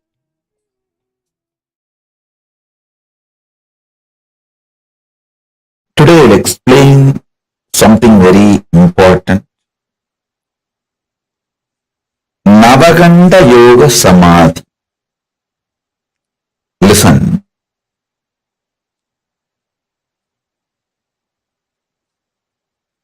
Listen to this word, Navakanda Yoga Samādhi.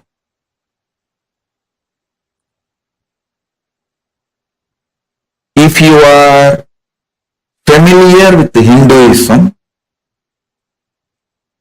especially the great enlightened masters, Siddhas, you would have heard this word Navakanda Yoga Samādhi. It means, see, there is a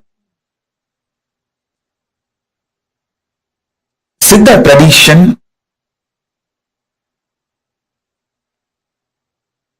in India from Rameshwaram to Himalayas. The Siddha tradition is there.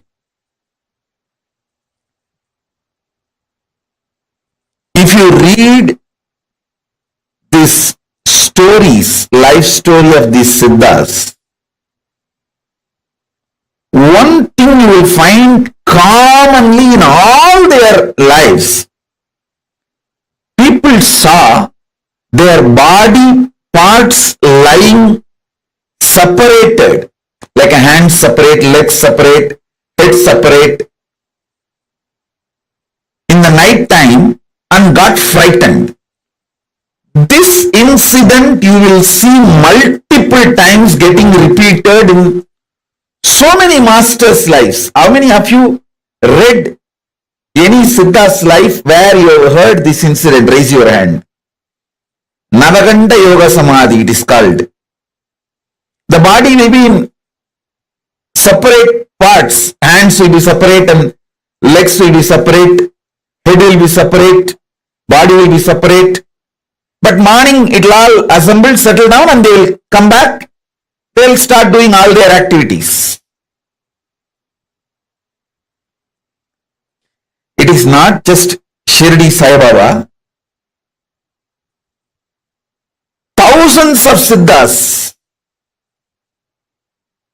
I should say not just thousands, even lakhs, comfortably I can say lakhs.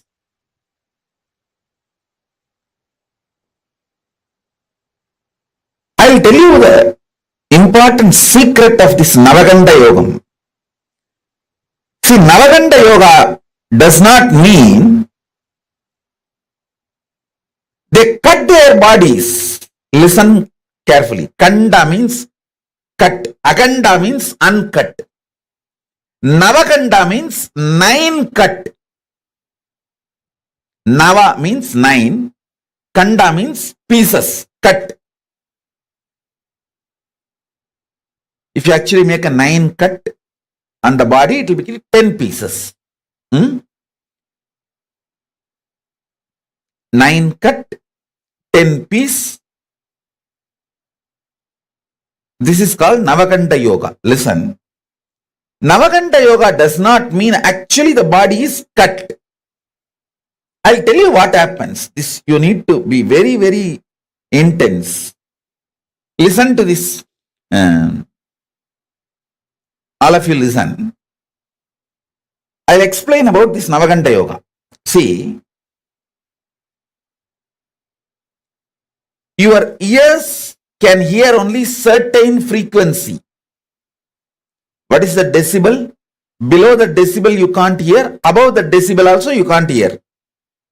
Same way, your eyes cannot see below certain frequency light and above certain frequency light. See, light waves, below certain frequency your eyes cannot see. Above that certain frequency your eyes cannot see. How many of you understand this?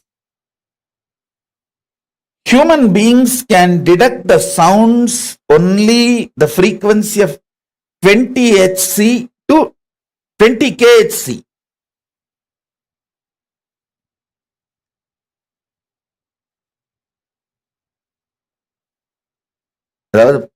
Only 20 kilohertz. 2 hertz to 20 kilohertz only human beings can see. Not more than that. If it is below 20 hertz, you can't see. If it is above 20 kilohertz, you can't see.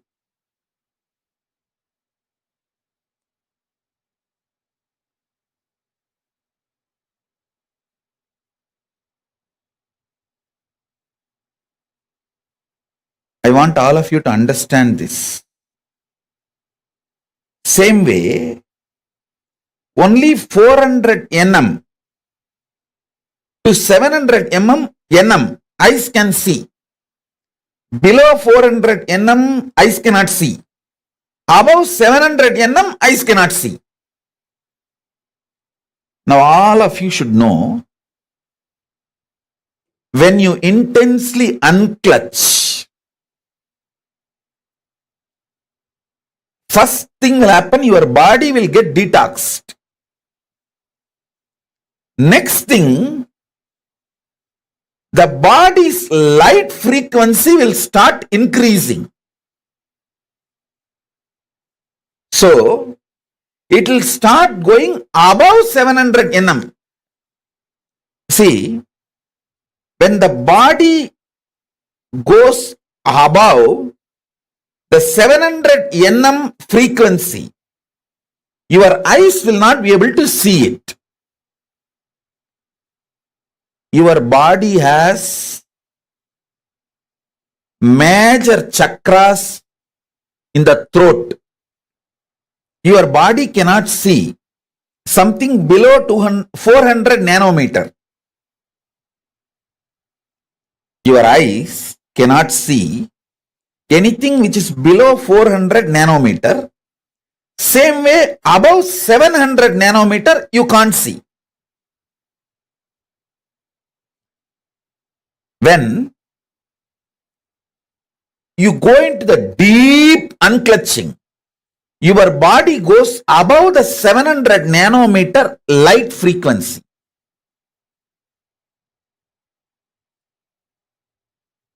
If your whole body has gone above the 700 nanometer frequency, completely nobody can see you. But listen carefully, this is more important. There are chakras in the throat, Vishuddhi. And the chakras in this part, see this knee as a chakra, this knee as a chakra. This Vishuddhi and this two chakra and on the leg, knees also. This both knees also have a chakra. Listen carefully. The chakra in the knees of the leg, 2. Chakra in the knees of the hand, 2. 4. Chakra in the shoulder, 6. Chakra in the throat, 7. And in this 7 chakra, listen carefully. I am not talking about the Muladhara, Swadhisthana, Anahata, Vishuddhyanya. No. I am not talking those chakras. I am talking about the these are all actually minor chakras. There are 7 major chakra in your body and 14 minor chakras. These are like chakras in the shoulder, elbow, both the knees. These are called minor chakras. This chakras will jump beyond the 700 nanometer quickly. But the remaining part of the body will take 3-4 hours to cross the 700 nanometer. Understand very carefully. This chakras, they will cross the 700 nanometer within, I am giving you example, 1 hour of falling into Nirvikalpa Samadhi. But this part to cross 700 nanometer will take another 3 hours. That is the time when you see body will be seen as a 10 pieces. Because this part will not be seen. It is actually not cut. This part will not be seen and this part will not be seen and the neck will not be seen. Head will be seen. Body will be seen. Knee will not be seen, but the leg will be seen. How many of you are understanding what I am saying? This is what exactly is the Navakanda Yoga. Body is not cut to pieces. All of you understand, body is not actually cut to pieces. But these chakras, they cross 700 nanometer. But the body will not cross that 700 nanometer. So what happens? When you see, you will see the parts of the body. You will see the full hand, but not the knee. You will see this part, but not the shoulder. You will see the body and neck, head also will be seen, but not the neck. Neck will not be there. You will see the thighs, but knees will not be there. You will see the foreleg, but the knees will not be there. So in this way, body will be there as cut in 9 places, 10 pieces. That is what is called Navakanda Yoga. Listen. This is precisely is called Navakanda Yoga. Body will not be cut, but in the Samadhi, body will not be seen. Shirdi Sai Baba did exactly this only. In the 3-4 hours, listen carefully, in the 3-4 hours, if people see them, they will get frightened and run away. They will get frightened and run away. Early morning, when the sunrise happens, early morning when sun rises, the whole body will come to normal frequency below 700 nanometer, which you will all be able to see. Listen carefully. You need to understand this Navakanda Yoga. Actually, at least we have 50 people who have seen me in Navakanda Yoga. In Thiruvannamalai and Erode, Tiruchengodu.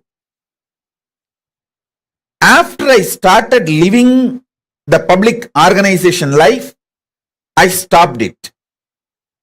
Because people won't be, one thing in that Navakanda Yoga Samadhi, it is too high Samadhi. I will not be able to relate with all of you normally. That's one reason. Second, listen. This Navakanda Yoga Samadhi is nothing but leaving the body and going to Kailasa and coming back. My gurus taught me this Navakanda Yoga Samadhi in Thiruvannamalai and in Tiruchengodu. Both places, people have seen me in Navakanda Yoga Samadhi. After I started the public life, I think around 2003-04, I stopped practicing this Navakanda Yoga Samadhi. Because two reasons. One, people will be frightened. Second, in this Samadhi, I will not be able to relate to you all in a normal way. I will see your whole past. There cannot be normal relationship. Due to that, I stopped it. Now, because I am out of the human society, I have started doing and started downloading many things from Kailasa through this Navakanda Yoga Samadhi. Today, I am going to give you the glimpse of this Navakanda Yoga Samadhi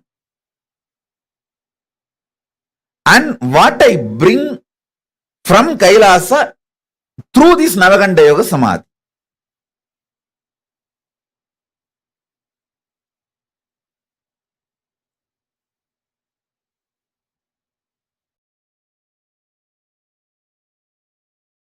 Listen. See, this part, this chakra will not be seen. So this will be one part. This chakra will not be seen. So this will be one part. 1, 2. Then neck will not be seen. So head will be one part. 3. Then 4, 5. Below the knee. 6, 7. And this thigh. This will not be seen, but the thighs will be seen. 8, 9. And this body part, because it is disconnected from the neck, 10. So Dasa Kanda, Navakanda Dasa Tunda. 9 cut and 10 pieces.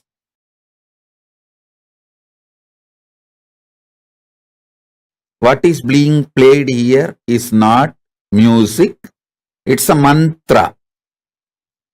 The great Siddhas, enlightened beings from whom this Navakanda Yoga Samadhi science is taken, their verses in native language, this is called Prakrita, senior to Tamil, senior to Sanskrit, there is a language called Prakrita. These verses are from that Prakrit. The masters who gave this Navakanda Yoga Samadhi to me, it is their verses. It's like a mantra. It's not music. So please sit with this vibration. These mantras will infuse unclutching into you and take you to the higher level.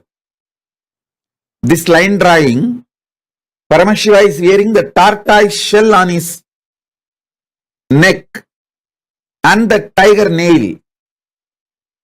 This line drawing is unique, described in Agama. Especially the form of Paramashiva. You need to meditate on this form of Paramashiva to clear up all poisons and to learn the mantra to remove poisons. See, when Milky Ocean was churned, Vishnu takes the tortoise form, but he was not able to withstand that poison, alahala poison. So Paramashiva takes that poison and frees all the devatas. And then it is time for the tortoise Vishnu to leave the tortoise body and reach Vaikuntha back. Then he asked the boon, you please have this tortoise body which I used forever in your neck. So it will be enjoying the sweet memories. It was part of you during the churning of the Milky Ocean. Then Paramashiva gives the boon and wears the tortoise. This is the Kurma Avatara of Vishnu. Paramashiva is wearing. That Navakanda Yoga Samadhi is given by a Siddhar called Navanada Siddhar. These verses are from Navanada Siddhar and is parampara, is tradition. So please, even if you don't understand these frequencies, put that Navakanda Yoga Samadhi seeds in you. So when you sleep, those seeds will start sprouting.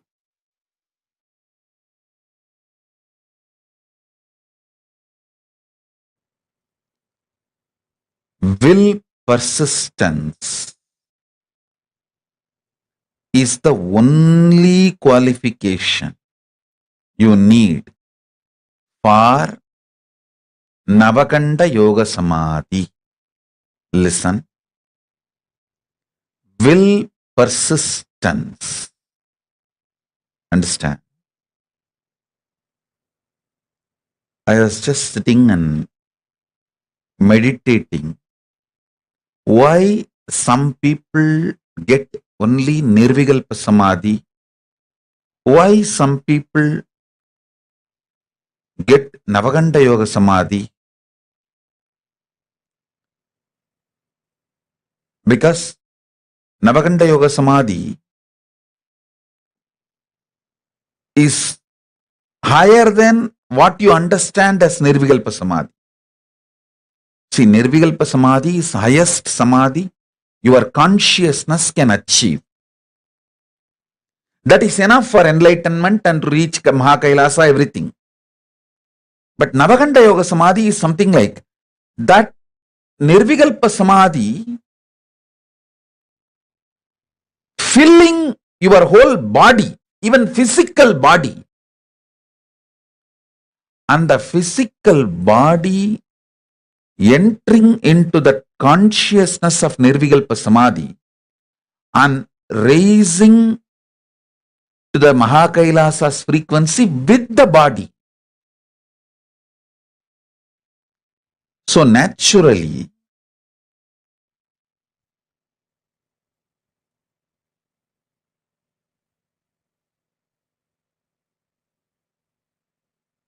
I should say that Navakanda Yoga Samadhi is like a going more than Nirvikalpa Samadhi. Listen. Many people achieve Nirvikalpa Samadhi and be satisfied with it. That is like tamarind fruit. The inside that fruit is ripe and it naturally gets detached from the shell. So after that, what happens to shell does not touch you. What happens to the shell does not touch the fruit. Same way, once your consciousness is ripe, what happens to the body does not touch you.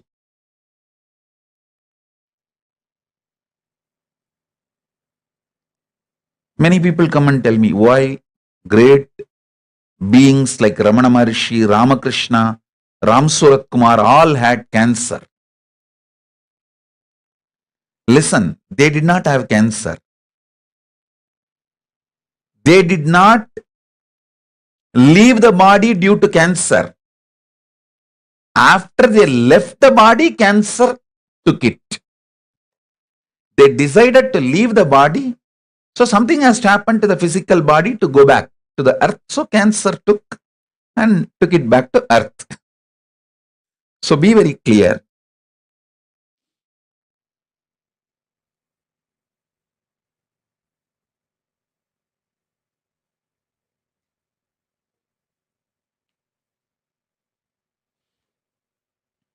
Listen.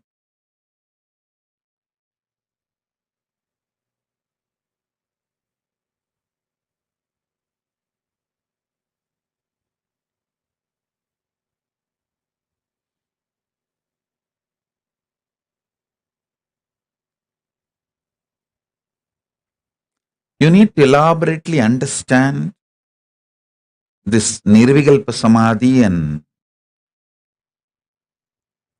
Navakanda Samadhi.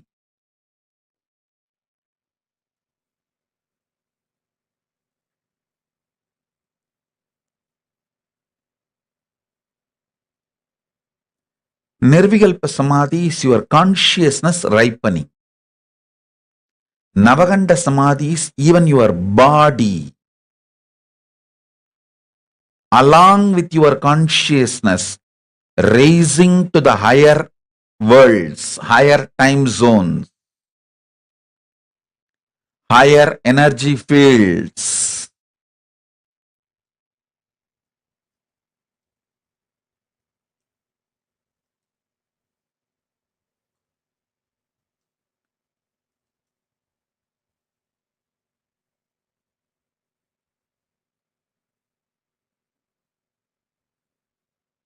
People who mastered Navakanda Samadhi only go to the higher worlds and bring the great gifts from the higher worlds and share it with us all, with the human level.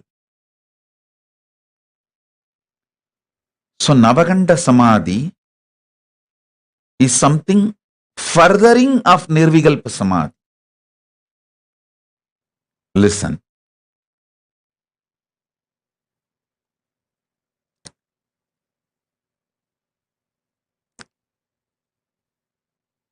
See, yesterday I was sitting in Samadhi, wanted answer for this question. To share with you all why some people achieve only Nirvikalpa Samadhi, why some go up to Navakanda Yoga Samadhi.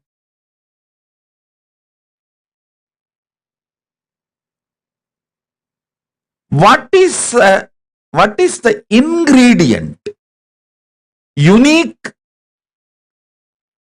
real principal ingredient for the alchemy of Navakanda Yoga Samādhi? Understand? Unique, principal, primordial, or I should say that true, right, source reason for someone to travel to Navakanda Samadhi. How Paramashiva decides to give Navakanda Samadhi to some people, why he gives Navakanda Samadhi to some people. I saw clearly, the Paramashiva revealed the reason clearly.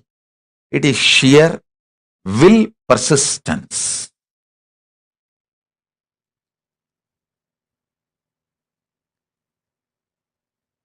You may ask, oh, after Nirvikalpa Samadhi, naturally your will dissolves. Then how can you have a will persistence? Listen, will dissolves into Paramashiva's will does not mean your will disappears.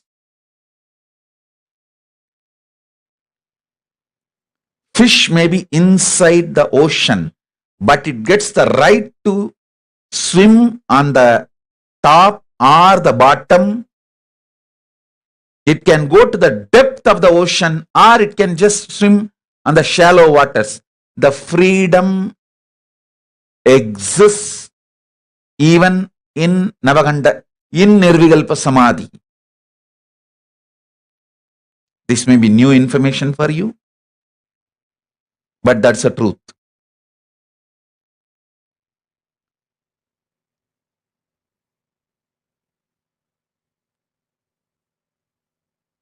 Decision. Who moves towards Navakanda Samadhi is basically done by Paramashiva based on the will persistence of the individual.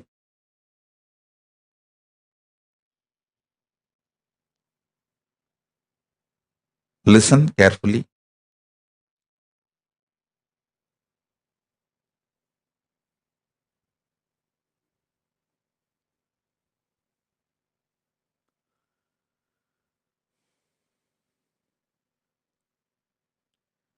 for any normal human being. Nirvikalpa Samadhi itself is enough. But if you want to be a teacher, guru, an incarnation, to bring great things from vertical time zone, higher worlds, and share it with the world, then you need Navakanda Samadhi.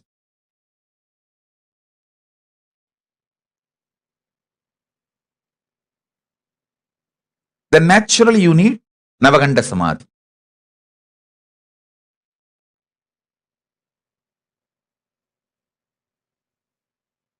So understand,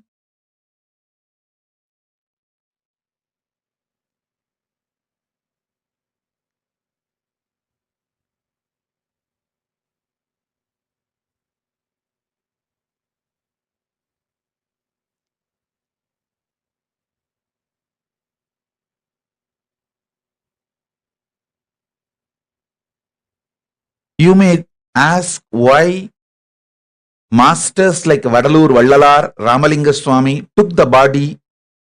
He just used the Navakanda Samadhi and made the Divya Sarira and left. He just took the body and left to the higher worlds, Kailasa. But masters like Ramana Maharshi, Ramakrishna left the body here and went. Please be very clear. Never ever compare these great beings with your pea brain or rat brain, peanut sized brain. No, don't do that mess. Maybe Ramana Maharshi thought leaving his body here in the planet Earth will continue to help millions of seekers. I tell you, just Ramana Maharshi's body alone is such a powerful Jnanagarbha. Such powerful Jnanagarbha. Unimaginable Jnanagarbha.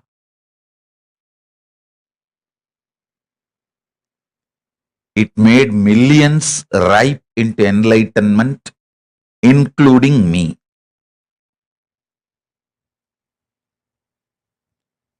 If Ramana Maharshi has taken his body, like Vadalur Ramalinga Swami, surely it would have been a great loss. So they have their own reason. Same way Ramakrishna. Ramakrishna, by leaving his body and especially making it burnt, he gave the asti which is installed now in hundreds of places all over the world.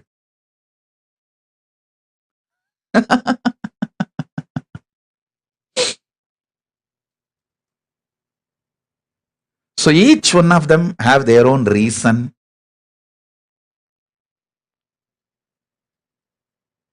You understand now the science of Navakanda Samadhi.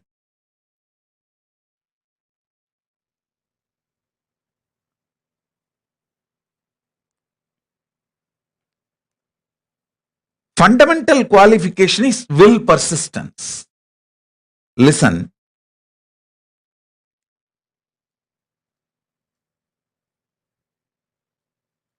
Shiva, Paramashiva tests only your will persistence.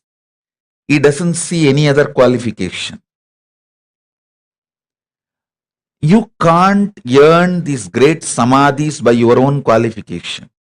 He only sees, if I give, will this guy be able to receive and live it? That's all he sees. He doesn't see any other quality.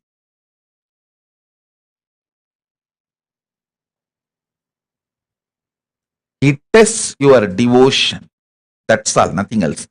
Devotion means will persistence. That's all, nothing else. Navakanda Yoga Samadhi can happen in you just by breathing along with me in same rhythm, same tune. Nothing more is needed. Sit with me, breathe in the same rhythm, same tune, same mode. The vibrations I am creating while I am inhaling and exhaling, it can just penetrate your inhaling and exhaling. Go and sit inside your consciousness and manifest as Navakanda Yoga Samādhi. That's it. Nothing else is needed. You don't need any other qualification other than your will persistence. That is why your will persistence is thoroughly tested. By your own effort, you can't get it. It has to be only given from guru to disciple, because I myself got it from my gurus. I did not make it on my own. Human beings can't make it on their own. It is that kind of a highest frequency, wavelength experience.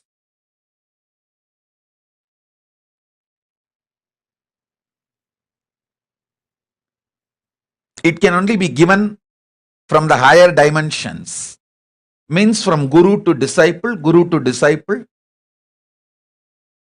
You can never make it on your own.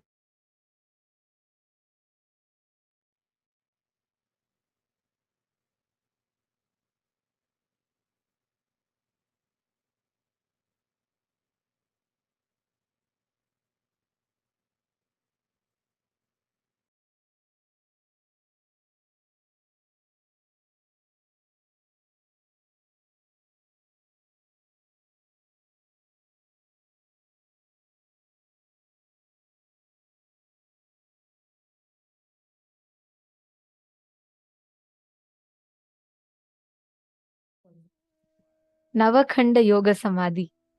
How was this? How many of you heard that such a possibility exists for the first time today? Come on, post in the chat. I'd like to see. How many of you heard that for the first time today that such a possibility exists?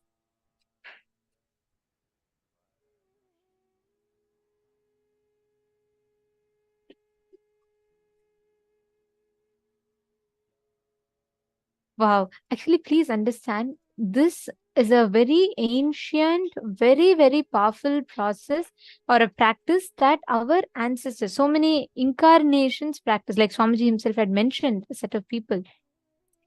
And this Navakanda Yoga Samādhi, like Swamiji said, is literally when you raise your body, when your Samadhi is so intense, your body crosses a certain frequency in existence.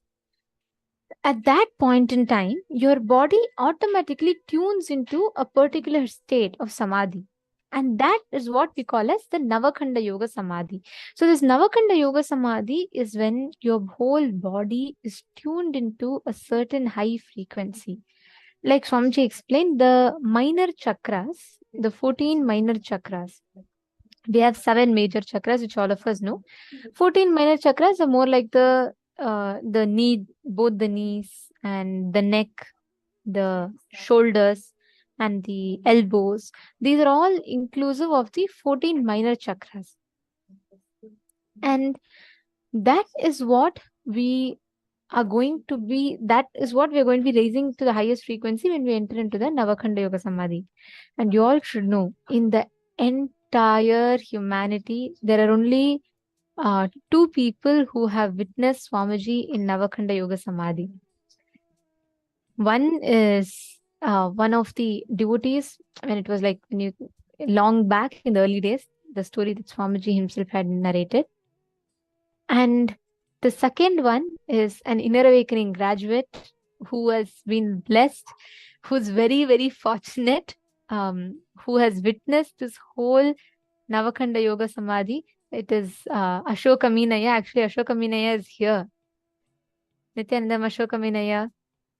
And he's been one of the very few beings who have been blessed to experience this science, to experience how Swamiji was in Navakanda Yoga Samādhi. He had the darshan, and he saw Swamiji in that frequency where Swamiji was not in the normal usual form.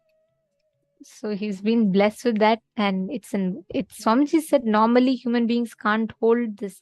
We cannot grasp it. We'll all freak out because it'll be, imagine you're seeing like a whole form cut in 9 pieces. Of course, it's not cut. Let me tell you something like this. If this whole part, let's say if you see me, my head is there, but my neck has disappeared. My body is there, but my shoulders have disappeared. My hands are there. How scary it will be for us. See, we just think it's scary, but it's a very powerful science. Every joint has been, when every point of our body raises to the highest frequency, that whole how that whole point raises, at that time, like Swamiji said, it goes beyond the visible spectrum of wavelength. It goes beyond a certain nanometers, and beyond which we will not be able to see that part.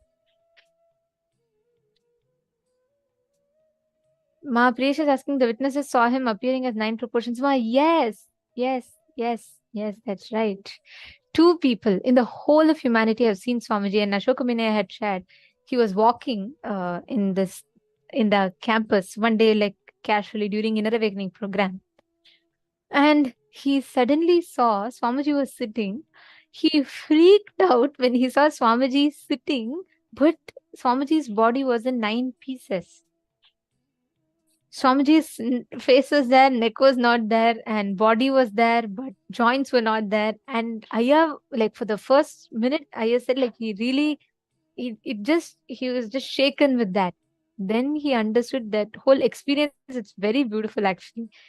I've listened to Ayya share that. It's a very beautiful one. Actually, so many of us have been witness to this experiences, how Swamiji appears. Like, I'll tell you this one story, okay? There was this once, we have an Adinam in Salem. I think, Ma Priyesha, maybe you could have seen it. I'm not very sure. We have a beautiful Adinam in Salem Adinam. It's in Tamil Nadu in India. All of you should listen to this story. This is like, OMG. This is one of my most thrilling stories. So, what had happened was this once in Salem Adinam, they were digging a borewell, okay? And when they were digging a borewell, and they were clicking photos to just, record for the record purposes of digging the borewell. And at that time, Swamiji had when they were digging the borewell, there was one photo.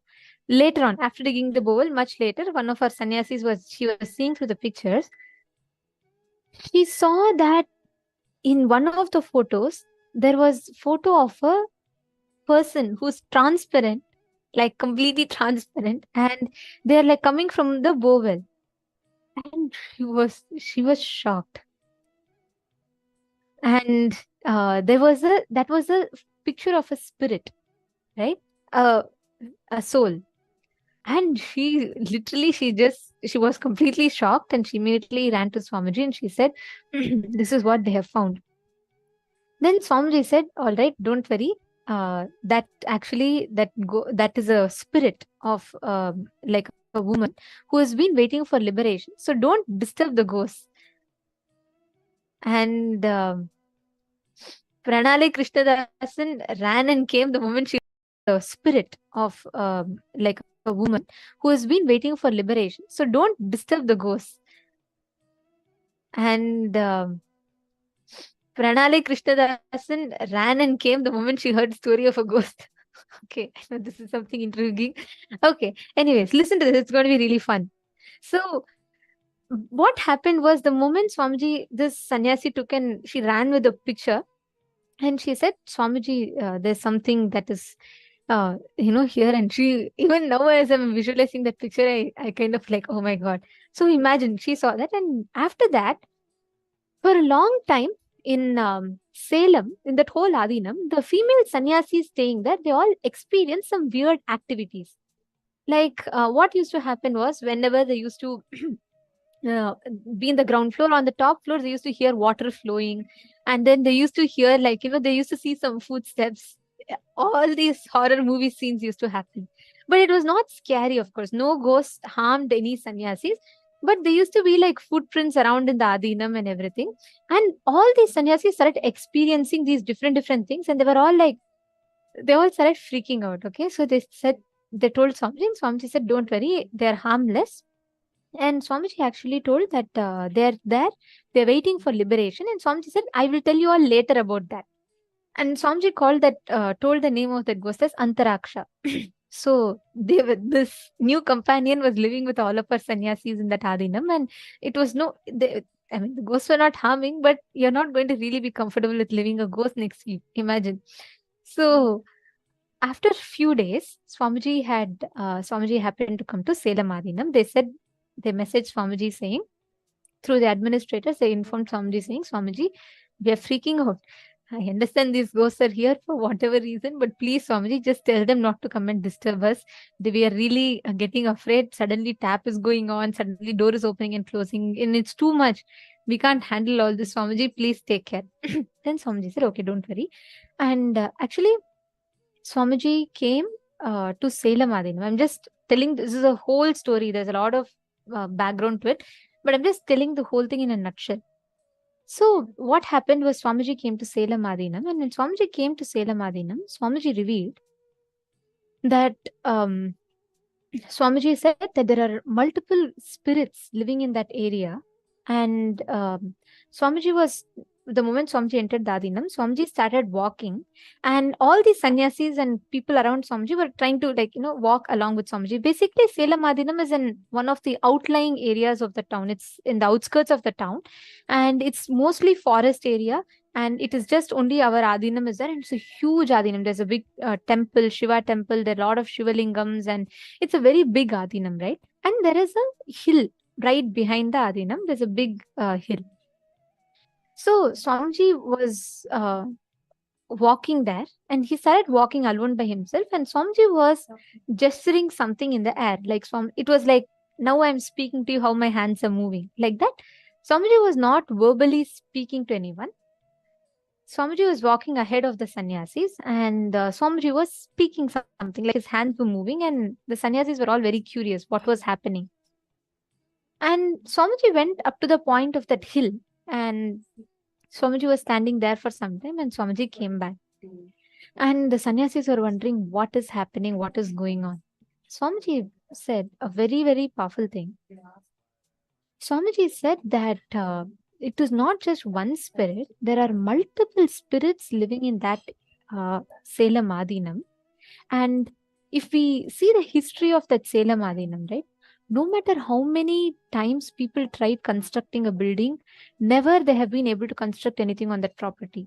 And that previous owner also had some weird experiences like this. Anybody who buys that property, right, they will not be able to do anything in that property. They'll neither be able to do farming, they'll neither be able to do anything. And it was all like, always that land was barren. No building could ever be completed in that land. But right after this property was handed over to Swamiji, they were able to complete successfully. There's a very beautiful Adinam there. There's Goshala, there's Adinam and everything. So Swamiji was saying, during the Mughal time, during the invasion time, that whole region around, all the women were abducted, and they used to come, and they were all killed and buried in that region.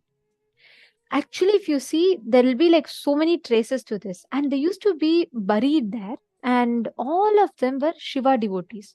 All of these women were Shiva devotees, and they all used to pray to Shiva, and they went through a lot of suffering. I'm just trying to put it in a nutshell, but they were all tortured. These women who were Hindu women who were taken as slaves, they all used to be tortured and killed by Mughals and buried under this region, in this area. That is why they all had prayed to Paramashiva, and Paramashiva blessed them with the boon that he himself will come. Just because of their devotion, he blessed that he himself will come and liberate them, and not to worry. And that is why no construction has been successful in that land. Only Shiva temple could be constructed, which Swamiji constructed there. The moment the land went to Swamiji, because this is what the spirits were waiting for, they were happy that finally the land went to Swamiji. And after Swamiji came, he liberated all those beings there. After that day, Swamiji said, when we were digging borewell, one of the ghosts, that's why accidentally she came out, because she wanted to seek for liberation. And after that, there were no more, never there were any other spirits after Swamiji liberated them there. But understand what frequency we exist in. Then Swamiji was saying why Swamiji was walking alone was he was talking to those spirits, he was blessing them, and he was liberating them. It's not a joke. When Swamiji is sitting or when Swamiji is looking, we see only through the naked eye. He sees through all his three eyes, and he sees much more than what we can see or cognize. So Swamiji said, don't think I was simply shaking my hands in the air. I was actually talking to them and liberating them. After that, all sannyasis experience sudden peace. Yes, Ma Yushinkin, that's right. And you should know, Ma, multiple times, there's a clear photograph, and multiple times people have experienced those, some kind of spirits. And Swamiji was saying, these women never entered into the campus, or they never actually attacked any of the sannyasis, because they were only protecting. They were only guarding the campus, but they never harmed anyone. They were just absolutely harmless beings who were just waiting for liberation. So this is like just too much. The frequency that we exist in and the frequency that Swamiji exists in is completely different. I'll tell you all one more experience, very short one. Once Swamiji was conducting a process, I'll never forget this instance. Swamiji was conducting a process. When Swamiji is conducting it physically, right? Swamiji sits in the center and everyone will sit around Swamiji in mandala. So one of the very close devotees of Swamiji, he was sitting right next to Swamiji, and Swamiji was conducting the process, and Swamiji was looking in the sky, like looking towards the ceiling, and Swamiji was like gesturing something. So this person was very curious. And then he asked, Swamiji, very often you look up and you say all the beings. How is it to see these ghosts? Do ghosts exist really? If they're existing really, Swamiji, can you please bring them in front of me? I have to see them.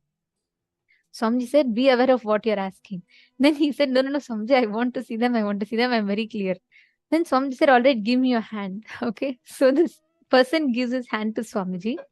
And Swamiji said, you wanted to know what I'm seeing, right? And Swamiji just held his hand and just pressed it. This person literally screamed, because he said the moment Swamiji took his hand, he did not see what we saw, like normally what we perceive.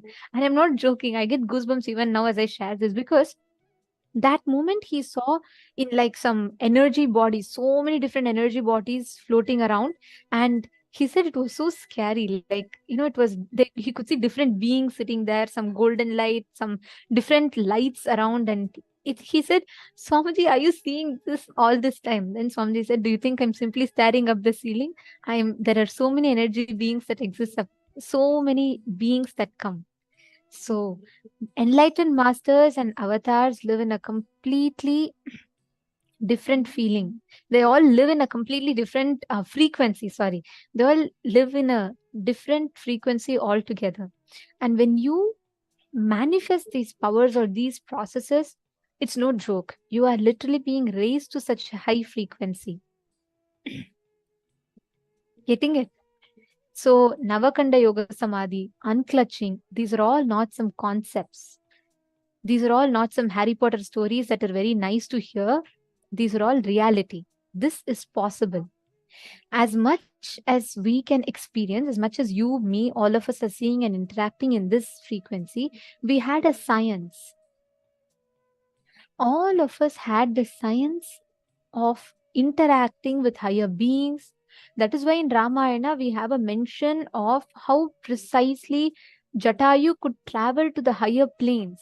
And we have so many different references. We have Muchukunda Chakravarti who visited and traveled to the next vertical time zone. There are tons of references. I mean, I can go on talking about this, but just to convey to you all, understand when Swamiji is saying about Navakanda Yoga Samādhi, right? It's not a blind belief. It's not a superstition. This is a science. as much as how you know, how you can see the things in front of your eyes, how you can, if you put that X-ray glasses, you can see microwaves, you can see the other wavelength waves, infrared waves. There are different wavelengths, and when you're in certain frequency, you can see. Similarly, when Navakanda Yoga Samadhi is practiced, that avatar or that enlightened master, his body raises to the frequency which is much higher than what we can cognize or what we can see. All of you understanding? So this is a very practical, applicable science. Okay, very nice. And Ma Pranali and Ma Nirtika, which place are you both from?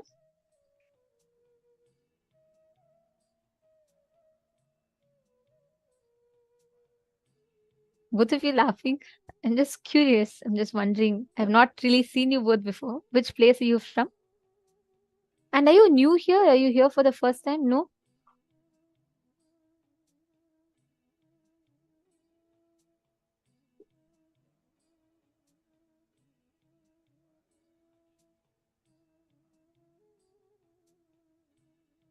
Oh, are you the two kids who joined Gurukul? I'm so sorry. I think you both have grown up and I forgot to recognize you both. Both of you have been in Gurukul, right? Oh, Shankaratma and Brahmatattva. Now I remember. I was wondering, somewhere I have seen both of you, somewhere I have seen both of you. You both have grown up so much that I can't even recognize you both. I remember Brahmatattva as a small kid. Now she's grown up so much, so I apologize, but I forgot to even recognize you both. Very nice to see you both sitting. And I think got very excited with listening to these stories. Okay, anyways. So let us understand the science, how exactly we can manifest this exact science. See, when Swamiji is initiating us into manifesting these powers, this is the exact science. Swamiji is raising us to a higher frequency than what we can understand. Your body has both minor chakras, 14 minor chakras and 7 major chakras. So in Navakanda Yoga Samadhi, actually what happens is your body starts raising to the frequency which is above 700 nanometers. Beyond 700 nanometers is beyond what people can see with naked eye. So all beyond these 700 nanometers, when your body is raising, then you start manifesting. You start experiencing that Navakanda Yoga Samadhi. And Swamiji says the only key for this is increasing your will persistence. With will persistence, you'll be able to manifest the space of Navakanda Yoga Samadhi. Now, for all of us to experience it, it's a lot more easier because we have an avatar with us. There are actually, I know how excited each of you are when you listen to these stories, but I have tons of stories like this to share. It just never ends. There are so many mystical experiences. There are experiences which even I have personally experienced with Swamiji. Multiple stories are there, but understand, it becomes our experience with Swamiji. It is much, much more simpler because your effort is the least. Swamiji's effort is the maximum. So all you need to do from your side is prepare to receive this experience. That's all. The only thing that stops us from experiencing Samadhi, Navakanda Yoga Samadhi, is when you drop all the patterns that are stopping you from experiencing this will persistence. Okay, some of you are asking, Ma Sonia was asking, has anyone in Gurukul experienced this? Ma Priyesh is asking, do share the best from your experience, Ma. Actually, I'll tell one experience that I have had. This is a very, very powerful one. I have 2, 3, but I'll just tell this one thing. This was the first time when Swamiji had initiated all of us into the power of body scanning. And it happened, this was the first time when Swamiji gave us Jnananjana initiation. So that was the first ever initiation. And I was blessed to receive the Jnananjana. The first ever person in humanity to receive Jnananjana from Swamiji was me. So that was a very wonderful experience. I still remember that day. So Swamiji was sitting on the Raj Sabha stage. And for those of you that have been physically in Bidadi, we were all in Rajya Sabha, and all of us Gurukul kids were sitting around Swamiji. So typically when Swamiji gives any power manifestation initiation, right, all kids will be gathered around Swamiji, and Swamiji will be sitting and he'll be giving us the initiation. So every one of us was sitting in the Rajya Sabha stage, and Swamiji was giving us this initiation into body scanning. Sorry, into Jnananjana, and being able to see, like how you all see in the mirror, like that Swamiji initiated all of us. In the first level, we all used to see in beetle leaf. We all used to put Jnananjana and beetle leaf and see. So during that time, I was sitting right next to Swamiji. So Swamiji was sitting on the Simhasan, and I was sitting right at the footstep of that Simhasan, right next to Swamiji. And Swamiji told me to sit there, and I was sitting there. Swamiji just turned and gave me, he took Jnananjana in the beetle leaf, and he put the Jnananjana on the beetle leaf, and Swamiji gave it to me to scan. And I was happily sitting there, and I had few people testing me. Like they used to give me any random place for me to scan, and I used to scan and describe to them, and they used to verify. This was going on. And Swamiji was initiating everyone else. All of them were around, all of us were manifesting. And I finished all of my rounds. Like I finished manifesting with 5 people very quickly. Like I could immediately just see it on the beetle leaf. Swamiji was just instantly almost showing it to me. So I was done with all the exercises. So Swamiji typically gives it to us like exercise. Like how you all are manifesting right now. Like that we all used to sit with Swamiji and manifest. After I finished this 5 people, then I was sitting simply and I was just looking what others are all doing, and I was getting distracted looking around. So Swamiji asked me what I was doing, and I said, Swamiji, I am done with my exercise. Then Swamiji said, all right, you don't need to manifest others, you do power manifestation with me. And Swamiji told, come on, you're going to do body scanning for me now, and you're going to identify what is there in my body exactly. I was like, oh my God, what? Body scanning for Swamiji? But that was very fun. So I said, okay, yes, Swamiji. And I closed my eyes. See, I have manifested body scanning powers so many times, and it's my experience. And I know the moment I close my eyes, Swamiji will show exactly what the problem is. That time, when I closed my eyes, I could not see anything. It was black color. Like black means it was just space. It was vast. It was intense. It was as if I'm just going in space. I could not see anything. I'm closing my eyes. I'm trying to see. 5 minutes passed, 10 minutes passed. And I guess Swamiji was like, waiting, saying, I'll tell. And I am closing my eyes. I could literally see nothing. Just intense light and intense space. I can't describe what it is. It's just intense light and space. And I was trying to see, and I said, Swamiji, after some time, Swamiji asked, what happened? Then I said, Swamiji, I can't, I tried, I have never had this experience before, but I cannot see anything other than a vast space and some intense energy. There's intense light. I can't even see Swamiji's body. Then this is my experience, and I'm telling you, like, even now, my whole body is very cold when I share this. It's like, the moment I said that, Swamiji just looked up and Swamiji said, oh, wait. And Swamiji just closed his eyes. I was right next to Swamiji, so I could just feel like Swamiji's whole body suddenly moved. Like Swamiji closed his eyes and did this, like when Kalabhairava lands or something, how Swamiji's body shakes, right? For those of you who have seen it. So Swamiji just closed his eyes and he just did like that. And Swamiji said, now see, the moment I closed my eyes, suddenly the whole thing appeared. Suddenly I could just see Swamiji's whole form. I could not even comprehend. I can't even put it in words how it was. First, I'm seeing just empty space. Suddenly imagine there's a whole form of Swamiji's that is appearing there. And I had goosebumps. I said, like, Swamiji, I just asked Swamiji, what just happened? How did this happen? First, I saw nothing. In that same space when I scanned Swamiji, now suddenly I'm seeing Swamiji's whole form. How is that possible?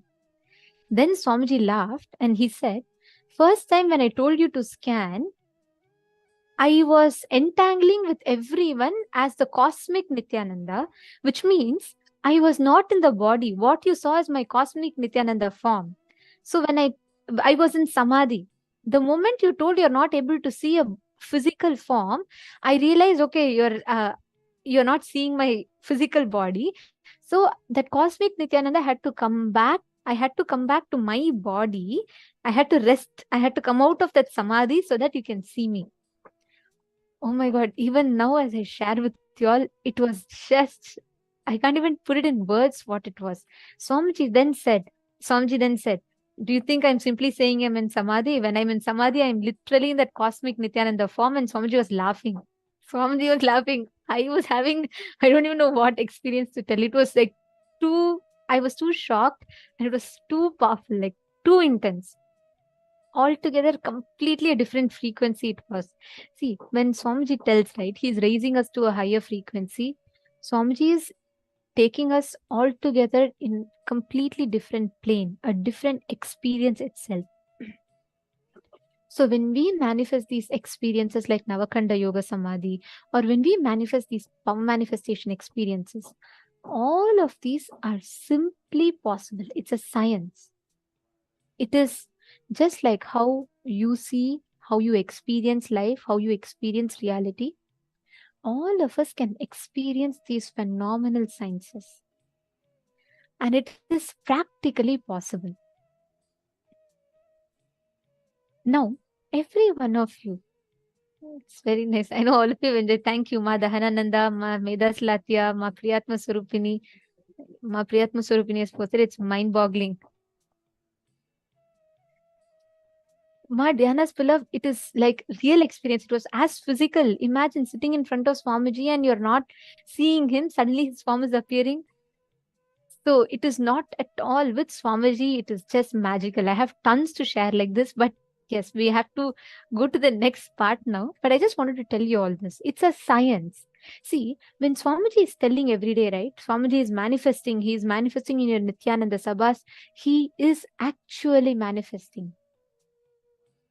He is physically appearing there and he is giving us these experiences. You just need to tune into that frequency. See, when you awaken your Kundalini and when you are tuning into that space of Kundalini awakening, it is not a joke. You're actually raising yourself to that cosmic frequency. That is why power manifestation is so important. That's why Swamiji keeps insisting on manifesting powers. Getting it? Okay. Now, every one of you here, take a few minutes. You're going to write down all the patterns which makes you withdraw from life. Write this down because it is important. After completing this, only we will be able to experience frequency raising and we will be able to manifest powers. Take a few minutes and pen down. Write down all your patterns of withdrawing from life, all your decisions to withdraw from life. Write down everything. Maybe you have decided, like, I tried, sometimes it's not happening, so maybe it's not for me. Power manifestation is not for me. All the experiences based on which you decided you are not going, this is not for you. You want to withdraw. Write down all of that. Take a few minutes, pen down.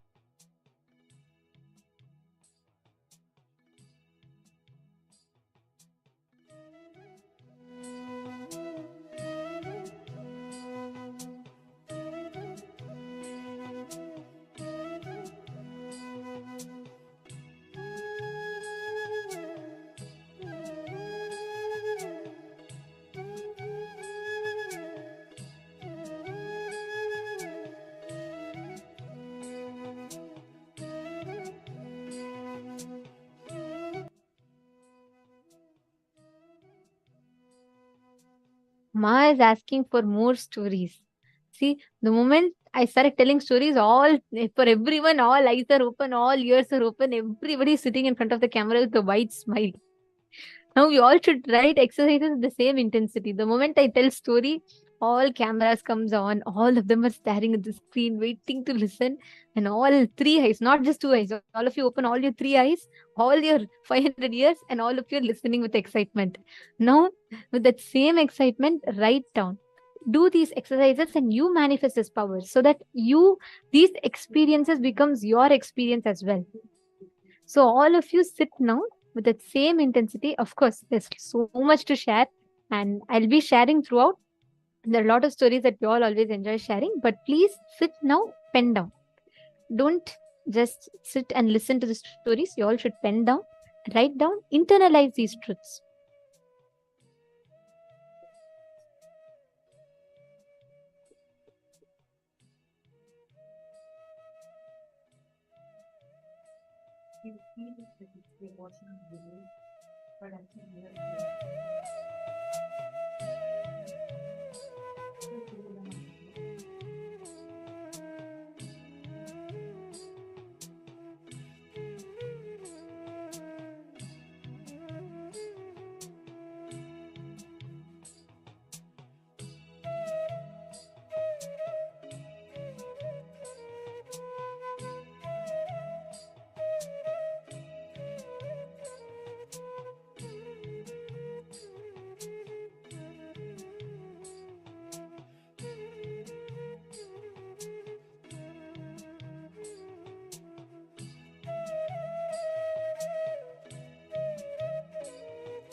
you please find what out is all your regulations?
I request every one of you, as you are penning down, in this same space, any frequency that you want to raise yourself to, the experience of that highest frequency and that very powerful process will happen to you when you just sit and experience the state of completion, the space of completion.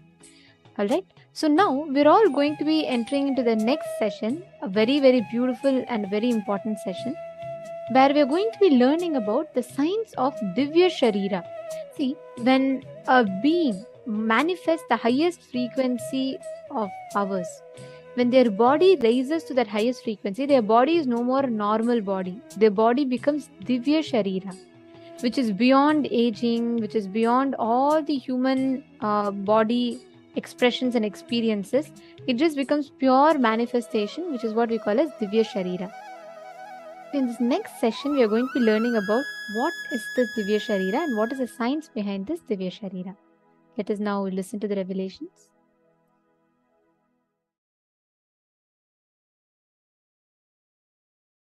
If you want to become extraordinary, you have to do extraordinary things.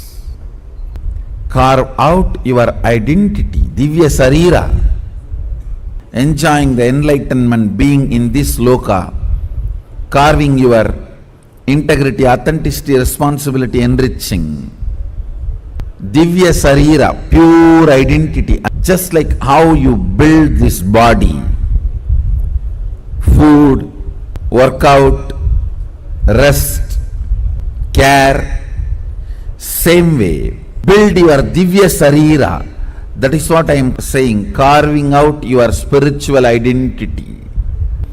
Build your Divya Sarira with integrity, authenticity, responsibility and enriching. Carve your Divya Sarira. What is Divya Sarira? I will define, understand? You take a clay and put any impression. For example, you put your hand, it get impressed, then burn that clay. Your hand is imprinted on it forever. So that clay is Divya Sarira of your hand.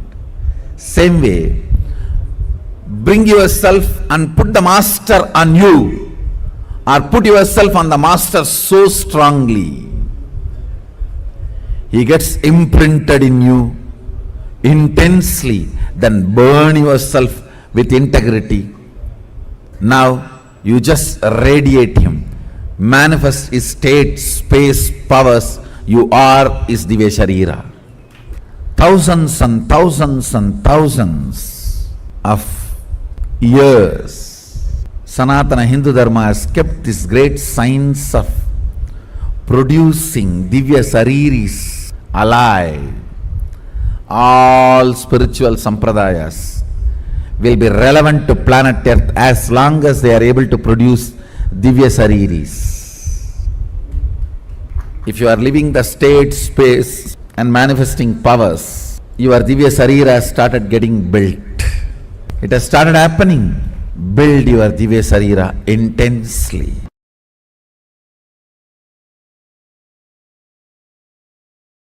Listen carefully.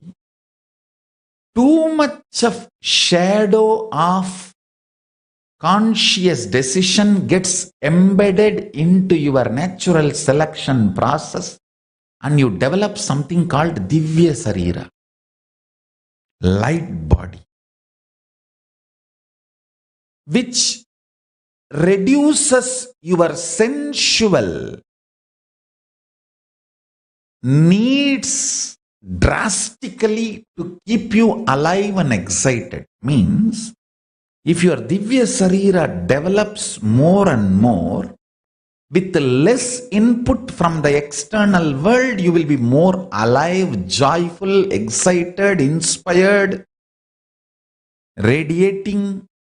You may not need sense pleasures to keep you alive and active.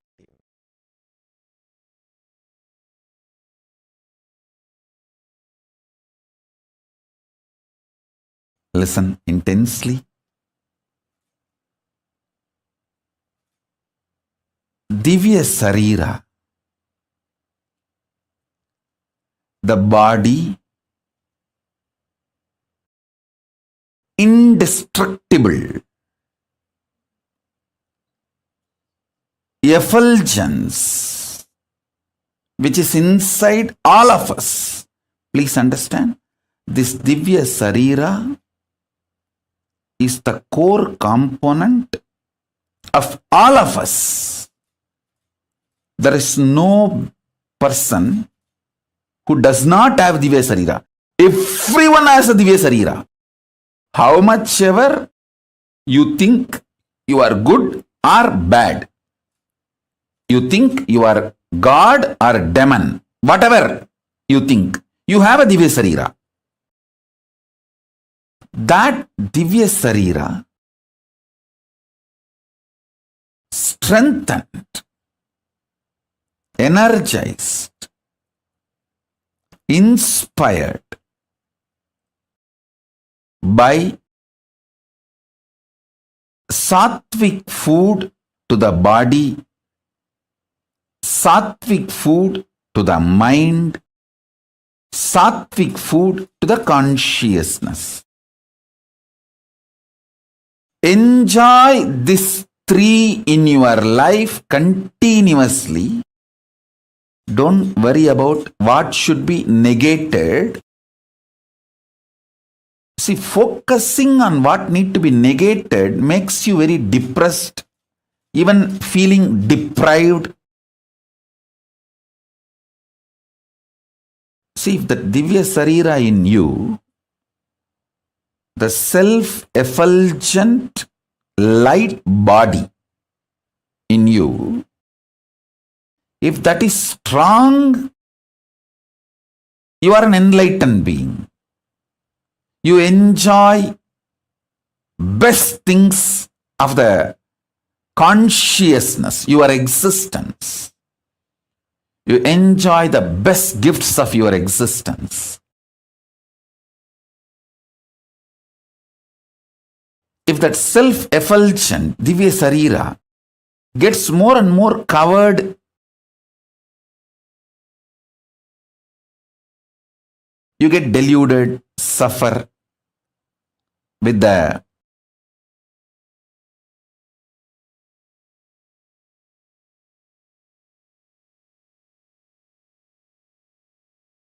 external world, delusions, delusion, whatnot, whatever.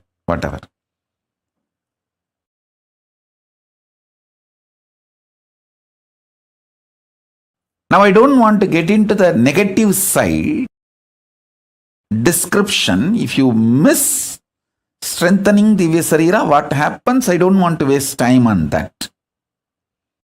I only wanted to describe how to strengthen the Divya Sarira.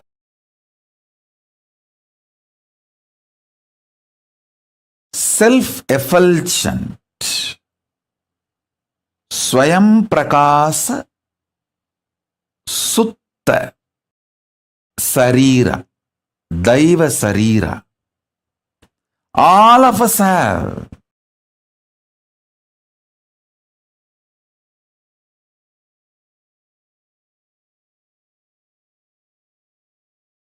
The methodologies to strengthen the Divya Sarira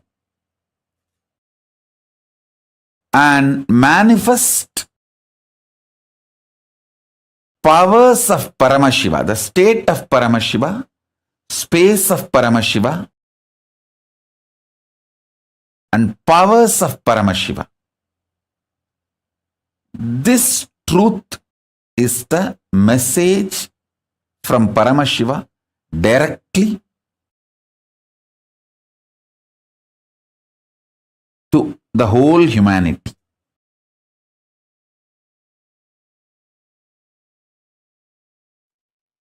Samadhi and feeling connection empowers your Divya Sarira.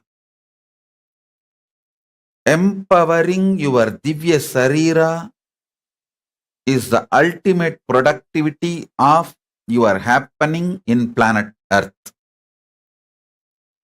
Your body physical body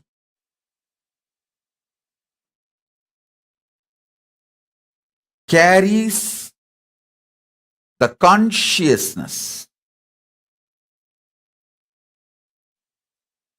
I use new word called Divya Sarira. Consciousness wearing this body is Divya Sarira. The consciousness getting more and more empowered. When the consciousness gets empowered, you don't feel suffocated by physical body and its limitations. Listen.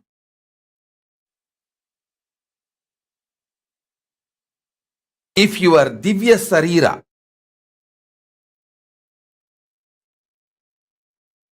the consciousness which is holding your body,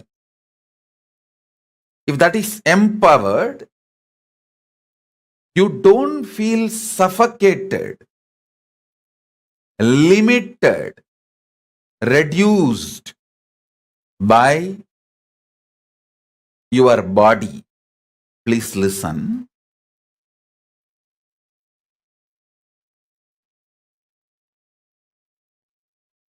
Body limiting your possibility makes you feel suffocated.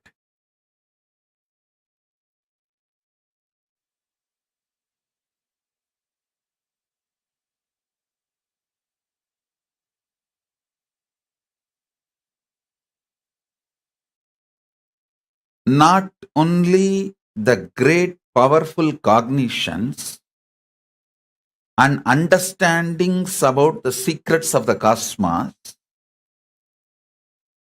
all spiritual practices are focused with the purpose of empowering your Divya Sarira.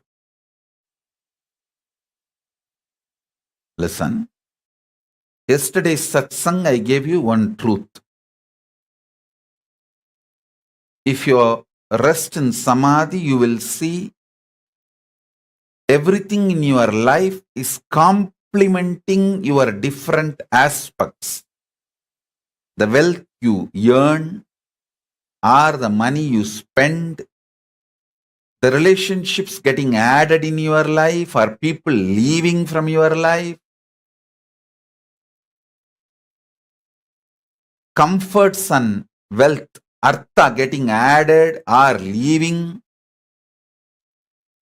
the higher values, understandings getting added to you, and middle class values leaving you, everything, if you see, it just complements your expansion.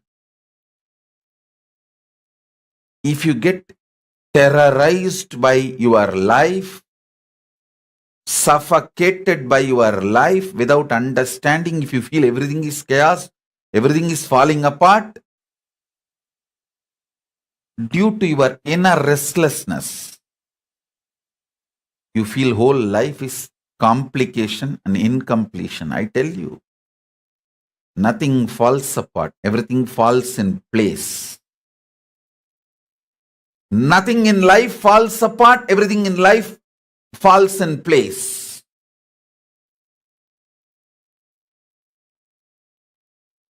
Whenever I sit in Samadhi and watch,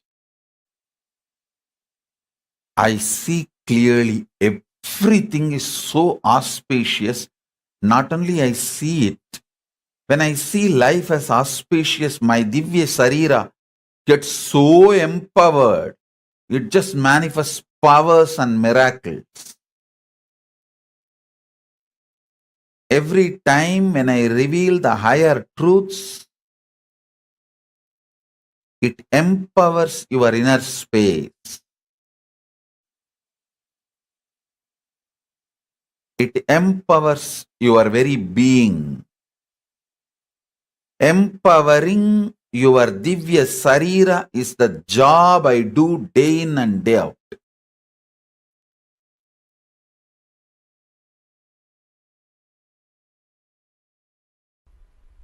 And if you have been a Divya Sariri, means the people who are sitting around me during the energy darshan, helping, guiding all the participants to receive energy darshan, those people are only called as Divya Sariris.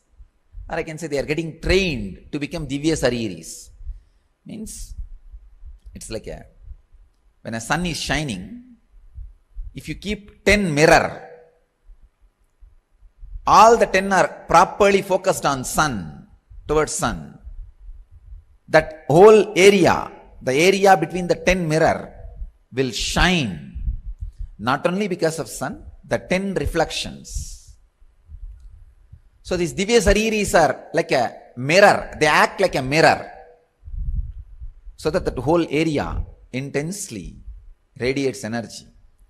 That is why people who come to have energy darshan, they literally enter my own physical body.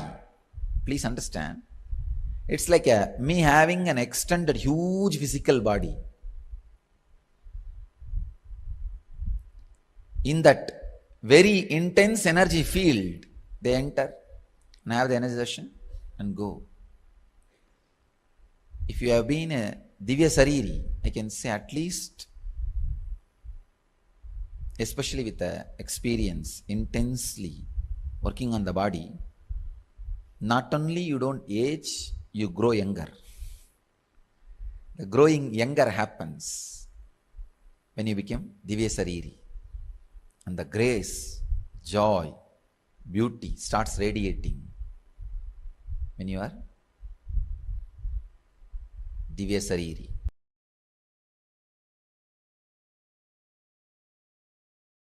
Listen. You have two major components in you. One, superconsciousness. Another one, body, matter. Means Chit and Jata. Matter and consciousness. Every particle of the matter which is manifested by the superconsciousness and still in alignment with the superconsciousness, that parts are called Divya Sarira in you. Every cell still continues to be in tune with Paramashiva. Every muscle, every part of your biology, internal organ or body,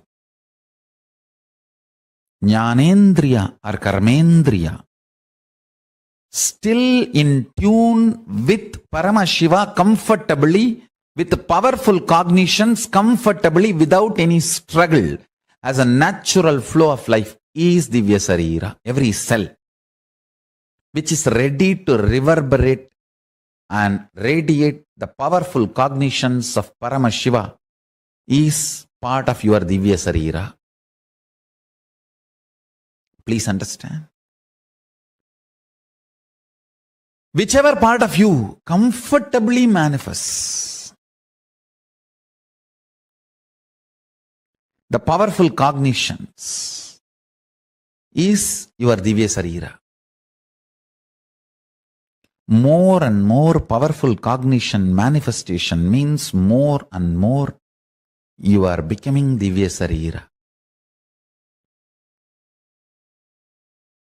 If your hands can manifest the highest powerful cognition, you are Paramashiva, your hands have become part of the Divya Sarira. Your eyes can manifest the truth, you are Paramashiva, your eyes have become part of Divya Sarira. Every cell in your body, if it can comfortably manifest powerful cognitions, it has become part of Divya Sarira. Pain does not exist is one of the powerful cognition because you are soul, you are consciousness, you are Paramashiva. If your hand is fractured and it does not have pain, means it is manifesting as a natural flow. The powerful cognition, you are Paramashiva. Understand? You cannot act when there is a compound fracture. You can act as long as everything is well, not when there is a compound fracture. You can't be crying and telling, I'm okay. Understand? It's a natural flow. If powerful cognitions naturally flow in your system, you are Divya Sarira. You become Divya Sarira. Paramashiva beautifully says in Kriya, in Puja, there is a special ritual called making yourself Divya Sarira. You invoke every part with the sacred syllable of Paramashiva's name. Paramashiva sits on the throne made out of 54 mantra. Not 52, 54. 52 akshara, one spelled but doesn't have a script. Another one can neither be spelled nor written. So totally 54 akshara.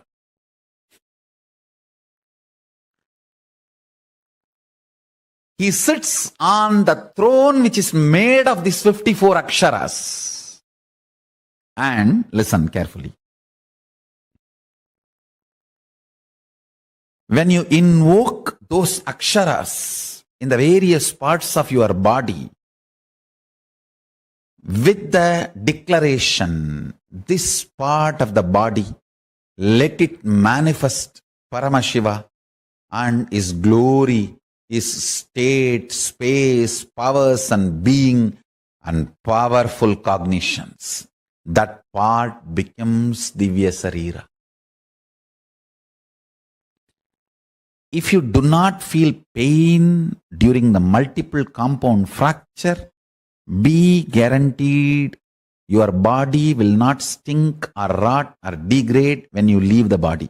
It will only be Jiva Samadhi. There will not be ordinary death. The body will not have any decay. Yoga Sarira doesn't decay. You become Divya Sarira.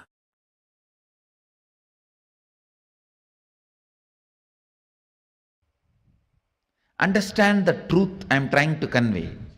Anything your brain can capture and enjoy, your life will make that into reality. If your brain can capture and enjoy the most subtlest understandings of cosmic sacred secrets and the spiritual powers, you will become just yogi, Divya Sarira. If you enjoy pornography, your body will be physically matured. If you enjoy the subtle powers, subtle understandings, simply your body will become Divya Sarira. You will become yogi, Bala Yogi, Bala Sant. Bala Sant is a person whose brain captures all these highest conscious truths, subtle truths while you are young. The way your brain captures these great truths, simply your body starts manifesting it. You become yogi. You become a Divya Sarira. You become embodiment of Mahadeva. You become Bala Sant.